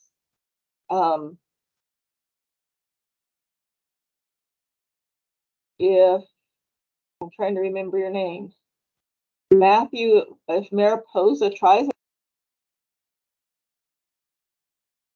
you muted me. I know I talk a lot, but that's rude. I've always suspected that was a benefit of the Teams and Zoom platforms. It's like, oh, Bonnie, you were talking for 10 minutes and we didn't realize because you were muted. No. Let us know if you try that company.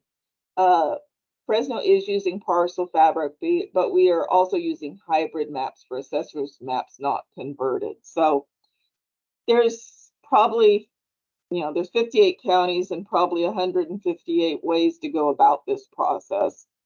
And probably the best fit for your county is not the one for everybody. Like I said, we had that grant, so we got to do, to me, the best idea. Okay, maybe the best idea would have been the company that did survey work and really would have tied it down tight, but my grant wasn't that big. I need a grant that'll go out there and take a bunch of survey points for me. I want more That ground would be control. nice. Our road department has done some survey points for us. We have one town, Raymond, that the map is all shifted over. It was drawn by the public land survey that they were using, and it's not an area that there's a lot of GPS survey quality work done in that area. For Madera County, that mostly comes from Caltrans. And so that one, I've asked them to go out and get me a point. Brandon, you want to add something to this? I was just going to throw out, sorry, I overheard you guys talking about funding and stuff. One thing I thought was interesting is there is a federal program, and I don't do as much in the public works side, so I don't have all the details, but there is a road safety initiative from the federal government that I think is $6 billion over the next 6 years that they're going to allocate. And most of that data is going to need to come from the local level. So it's going to be about right of way and road safety data. However, I think that there's opportunity within that funding, just like we did with ARPA funding, to improve GIS and do parcels and those kind of things. As you're collecting that roadway data, you could easily be landing some control points, things like that, to kind of get additional benefit out of that project while they're already in collecting some of that data. So that's something to look at. It'd come through Public Works, but there is a federal program right now with around $5 to $6 billion. And again, I don't have every detail, but it's funding. And we've seen that GIS is critical infrastructure, right? Gets back to that value of that data. And we've made a lot of cases where funding doesn't spell out GIS in it, but it says infrastructure, something like that, where you can make the case that, hey, this falls under that critical infrastructure, and usually it gets approved in that funding. So just something to think about. Anytime you can go out and get those dollars, Bonnie, you guys use SCAP app was the funding source. And obviously, some of these big projects, right? Everybody wants to do stuff. Is the money there, right? So anytime you can go out and find that money that's out there, it can be really beneficial to more than just the department that's doing whatever needs to be done. So something to think about. I'll see if I can find a link and share it on the chat here shortly. Okay, thanks, Brandon. That's a great resource. And I think that's one thing that I would encourage counties to do, is work well with the other county departments. I know I've talked to some assessors' offices, and they have like nothing to do with their clerk, not their clerk, but their tax collector and auditor's office. And it's like, how? I really don't understand. I was so grateful that our recorder's office was very supportive of our work, because I needed their documents. And they're very protective of them. I have tentative approval that my goal eventually is to have all of the documents that we use to create the parcels and the encroachments, et cetera, that when you click on it, an option is to bring that document image up. I would love to do that too, but our clerk recorder is not for it. Well, like I said, I have tentative, and as long as it's just internal, it's it's possible, and that everybody plays fair and doesn't give away their documents, because that's a lot of their funding, I gather. Brandon has put up that link, so everybody be sure and grab that one. And if you hear of other ones, that there's plenty that, you know, you're not cutting your own financial throat to provide it to other, please be generous with us. Let's see. Yeah, just real quick with that. Like I said, it's always one of those, you got to get creative, right? So if you read through that, it doesn't jump out to you. But when you think about all this, the right of way and all the parcels that abut right of way and how those come together, you know, there's opportunity to improve and do parcel work through this grant, I think. So again, it's sometimes thinking a little outside the box or outside of what is spelled out. But when you look at that grant and that funding, there are some things that are going to, you know, require going in and manipulating that data. And I think that you can easily make that part of it. So always good to be looking at those things. And our road department, about a year or two before we did our parcel fabric, they had hired a company to drive around the county and GPS the roads. And so when we were going to do our parcel fabric, we thought, okay, good, we've got this road layer that's going to help us lay things out. Well, it's all offset, and they don't even know for sure which side of the road they drove on when they were doing this. And they didn't do anything like intersections. And road departments, if you haven't noticed, sometimes put roads where they go easier, not where the legal description says.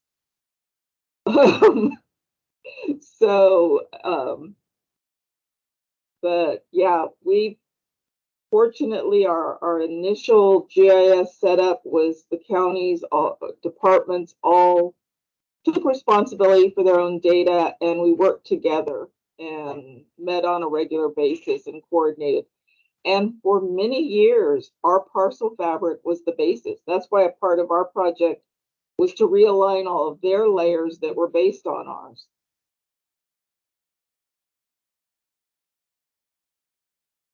Anything else? We kind of ran discussion topics in the parcel fabric panel together. Oh, wow. We have another chat. Titlali said, we are migrating from ArcInfo workstation coverages to ArcGIS Pro parcel fabric. So cool. I'm not familiar with ArcInfo at all. From what I understand, when we were looking at the Esri products, they said we weren't smart enough for ArcInfo. So I didn't work here yet. But that'll be an interesting, I'm interested to hear that difference. So a presentation might be in the future.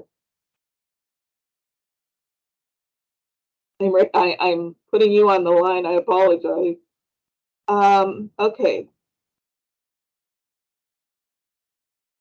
So, like I said, our discussion and our parcel fabric panel, we ran together. I think, did we get finally somebody who volunteered for one of the officers? I've been having trouble keeping up with the emails and that, the secretary position. I haven't seen anything. Oh, it just came to me. That's okay. I do have one person who has volunteered for the secretary position. Oh, wow, yay. No, I'm willing to support that, whoever that is. It is Philip Mai. I'm hoping I'm pronouncing his name correctly.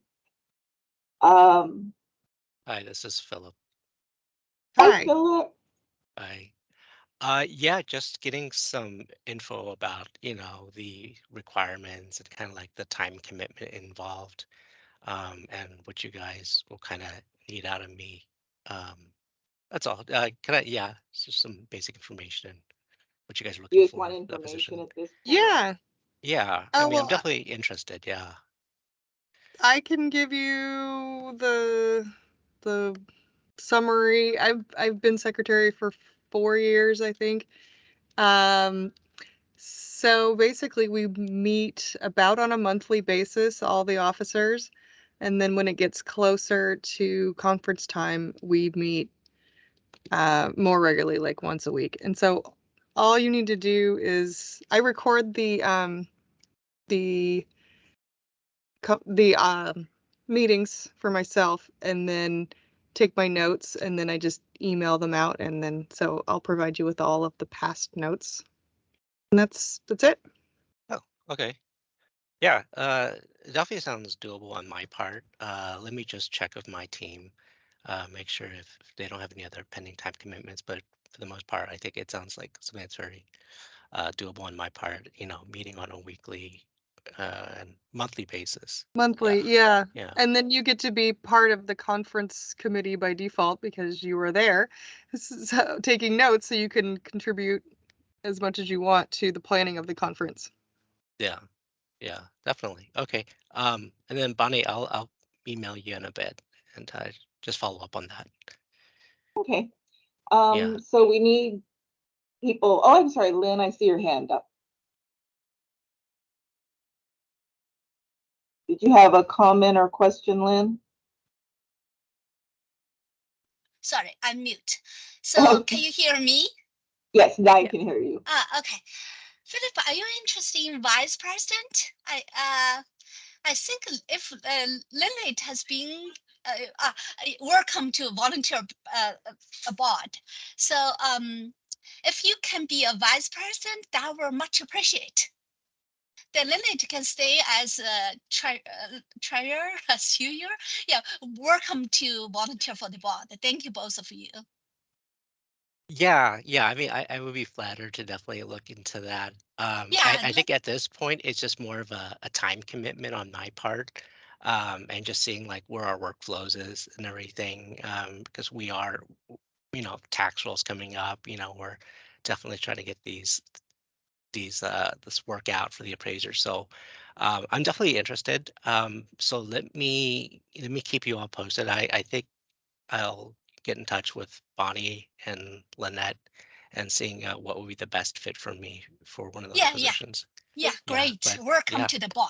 Welcome to the board. Thank you so much. Yeah, yeah, I think because Lynette has been here for 4 years, she did awesome job. So our board needs some stable people to keep going. She has experience, but we really need a vice president, president.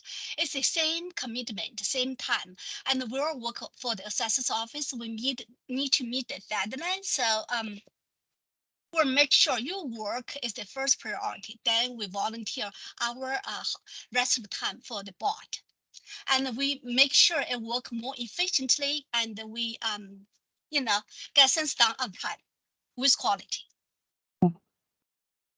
yeah, definitely. Yeah, I totally get it with everyone. We're all so busy with everything in our lives and besides work and family and everything. But definitely, yeah, I'm definitely more than interested, and I'll keep you guys all posted on what you guys think, what we all think would be a good fit for Yeah, for yeah. me. Yeah. Thank you. Thank you Yeah. very much. Yeah, no problem. Thank you. Yeah. Jason, did you have a comment or question? Just a quick comment for those that, to maybe kind of ease some of it might be scary to host a conference, but the committee does a great job in helping with putting the conference together, sharing some of the burden of the duties, helping with ideas and everything, making sure that you're on track. It's not a big time commitment each month, but a lot does get done, and I think it's helpful. So those that are interested, whether you want to do it virtually or in person, you'll have a lot of support. Oh, that's something good to hear. Okay. Thank you. Oh. Okay, anything else on the officers at this point?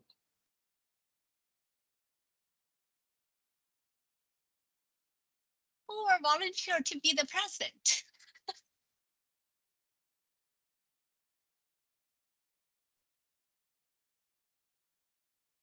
And we realize you may need to talk to your assessor,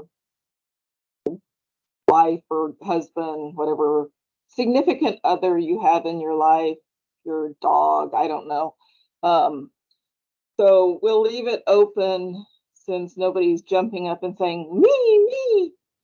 But I've only been the president for a few months because I volunteered to do this conference. And so it's all been focused on the conference. I don't know the rest of the year what type of business is involved, but the other past presidents and other officers would be your better source of that. Denise, may I hear from you? I just wanted to say, you can co-host. Calaveras and Amador did it years ago, and you know, it was a lot of fun, and we shared the work. So, a couple counties want to be president. That might be a resolution to it, or even 3. Yeah. That's a great reminder. Yes, we've had a couple of collaborations over the years. You know, 2 smaller counties together or whatnot has really worked out well. I was curious because I thought these presidents were by nomination. Is anybody nominating anyone? I think it's better if people nominate themselves because, I mean, I'm sitting here looking at Diane. She'd probably reach through the screen and punch me if I nominated her just because I don't know what her commitments are and her interests. And I haven't even gotten to go to one of these conferences in many moons. So she may have been the past president the year before the ones on the list right now. So I would love to do it, but I'm nervous about the time commitment because I don't think I can meet the needs that would need to happen. Yeah. Maybe something that might be worthwhile is if people are interested, maybe they can join those meetings so they can get a feel of what's expected of the actual office holders. And then once they get an idea of what responsibilities they have, they might be more comfortable taking on that role in the future. That's a great idea. Yeah. Well, maybe we can put that out if people have that concern and are interested, or if you want to talk to counties nearby that you might want to be a co-host situation, and one of you be the president and the other one, I'm not going to say vice president, but co-hosting and help with the duties that way. Or whatever. We got the email this year that said anybody willing to host this year and next year, and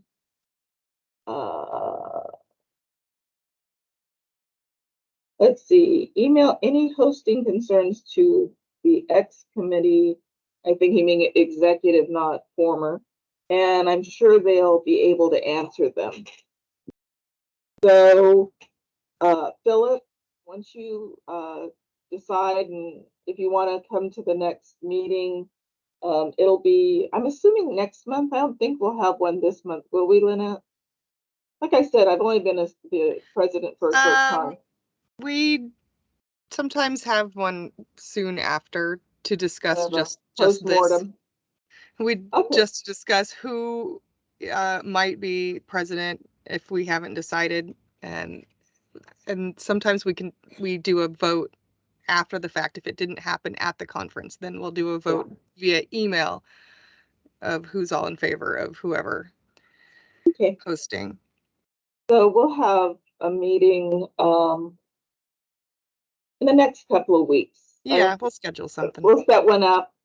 Philip will include you. Anybody else of interest, let us know. And we'll take it from there. And so I think that topic is to the point that I know Leslie, I don't know if she's here. Leslie had said she might have somebody interested, but she kept coming and going. And I don't know. So we might ask her if somebody up in her, I don't see that she's on right now, if somebody in Shasta was interested in a position. So we can contact her and let her know we're going to meet. And if somebody from her county is interested, we'll include them. Diane, can I ask you a question? Where's the government seat located for Stanislaus County? The wonderful world of Modesto. Okay, that's what I thought. Just wanted to verify. Yeah, if we were to host, it probably needs to be an online thing for everybody's safety. It's not quite that bad. It's not like Bakersfield. Oh, I don't know. I live say here that and out work loud. here. I see it all. So we have talked about the parcel fabric, a couple of other topics. We've talked about the open positions. For the officers, is there other business that we need to handle? It says the CCMA Executive Committee at this point. Oh, we just need the treasurer's report. So if Lynn could read how much money is in our account to everyone, and post it in the chat. That's all we really need. Okay. Let me post in the chat. Okay. I can share my screen. Let me see. Hold on. Give me some time. Thank you. Sure. Well, I can tell everybody that since we hosted this year virtually, and then 2020 and 21 virtually, there were excess funds that we have. So whoever hosts is going to have a nice bank account ready to make all your deposits with and have some extra funds for some extra activities. So that's a really nice boost to a hosting county or co-hosting counties.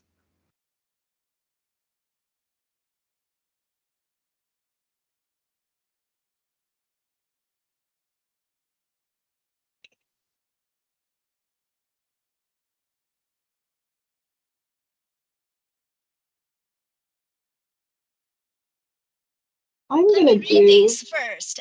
Okay. So we are beginning balance of 7,115. Let me put in the chat so it's better.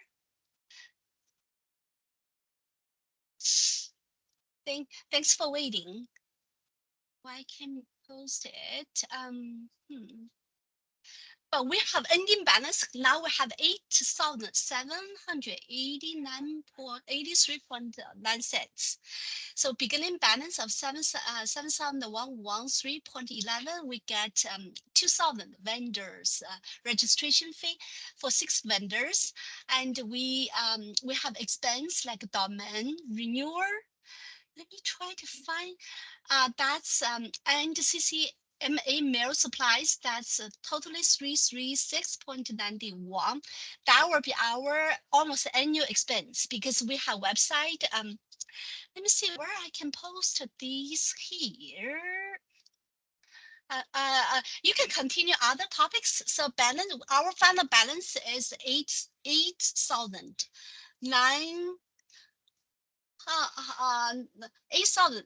783.09. So if we want to host in person, we can put the deposit for hotel, for the meeting room, everything we should be fine. So yeah. And let me find where I can share this data. Leslie, I sent an email this morning for every board members. So if anybody can post it, it will be great. Let me find where I can post it.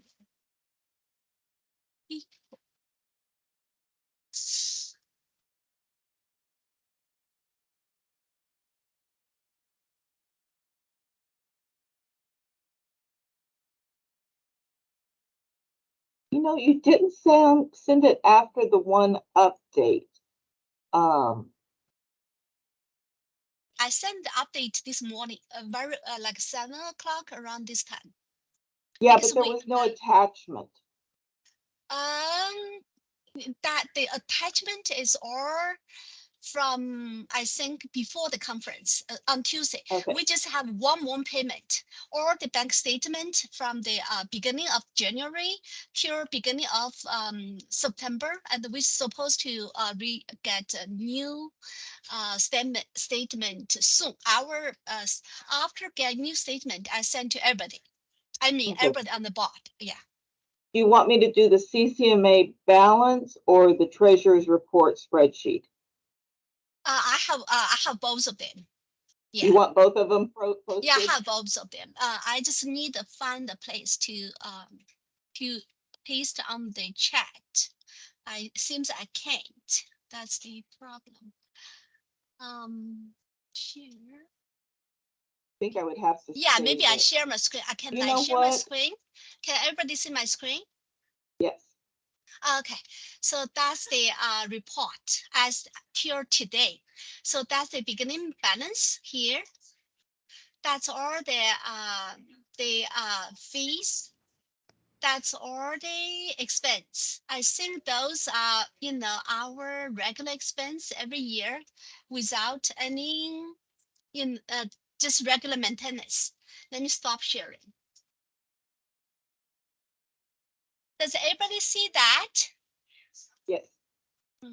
Originally, I want to post on the chat, but it seems I can't. I apologize for everybody. It's time. Yeah. My poll might have messed you up. You might try again.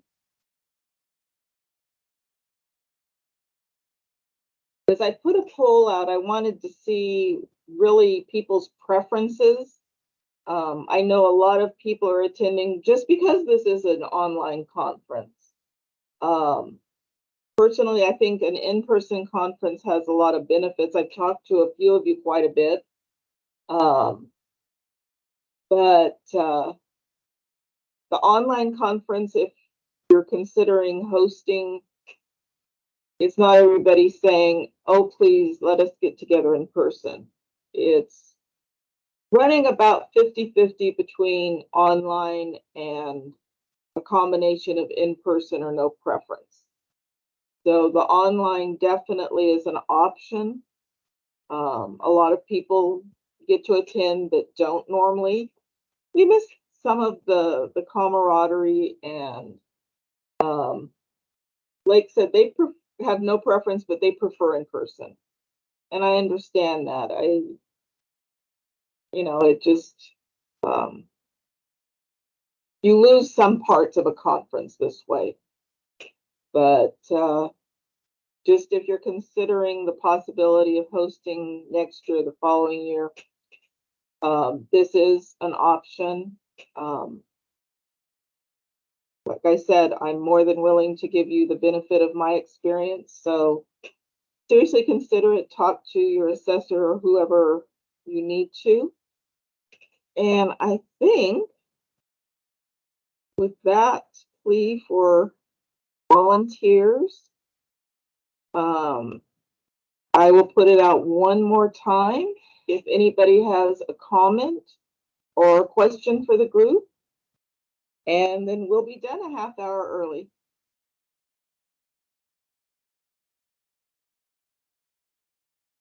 I just want to thank Lynette and Lynn and Mark and who else is on the committee. I'm looking at names. The executive committee and Charmaine. Yes, I haven't even been the president long enough to know the executive committee's names. Oops. I'm missing somebody I know. Well, Jason. And Jason, yes. And our information officer, Matthew. Yeah. That's all of us. Okay. See, Lynette has to help me even remember them. You've all been a great help during this process. I know the committee will help the next president I want to also thank in my office, Alyssa Castaneda. She helped me a lot, and you know, there's help out there, and we will give it to you as best we can. Can I chime in? Yes, please. Please send all your unused mappers to Madera County. Kurt's retired. Yeah. And we'll see if next year at the conference he's still coming back or not. This is the Madera County retirement plan. You retire and then take a couple of weeks. Well, actually, he was off 6 months and then come back and help us out, because I actually had money to overlap so he could train his replacement, and we couldn't get anybody hired because of the changes. So Matt's put on. Yeah. Matt's put on the web page. Oh, I'm sorry, Lynette. Oh, I just thought of something. There are several committees that are part of CCMA that are just sort of stagnant and no one's really on them anymore. So if you would like to revive some of them, like the education committee, just let us know at officers@calmapping.org. We can provide training to all of us with some of our funds if we all vote on it. So if we would all like some training in something, we can get together and, pool our resources. So let us know. Cool. As long as it's not legal descriptions. Yeah. And I wanted to add to real quick that I know I announced this last year, we were working on a page. I've been spending some time deploying this. So we actually have an updated web page that's live. I plan on adding that so you can start logging into a forum rather than just having to use the members at CalMapping listserv. So if you want to have something tracked in there as common threads, we can start being able to do that. So in the next coming weeks, you'll start anybody who's currently in the members at calmapping.org forwarding list, you should be receiving an email from info@calmapping.org with some login information about how to get to the forum. So that's going to be coming out.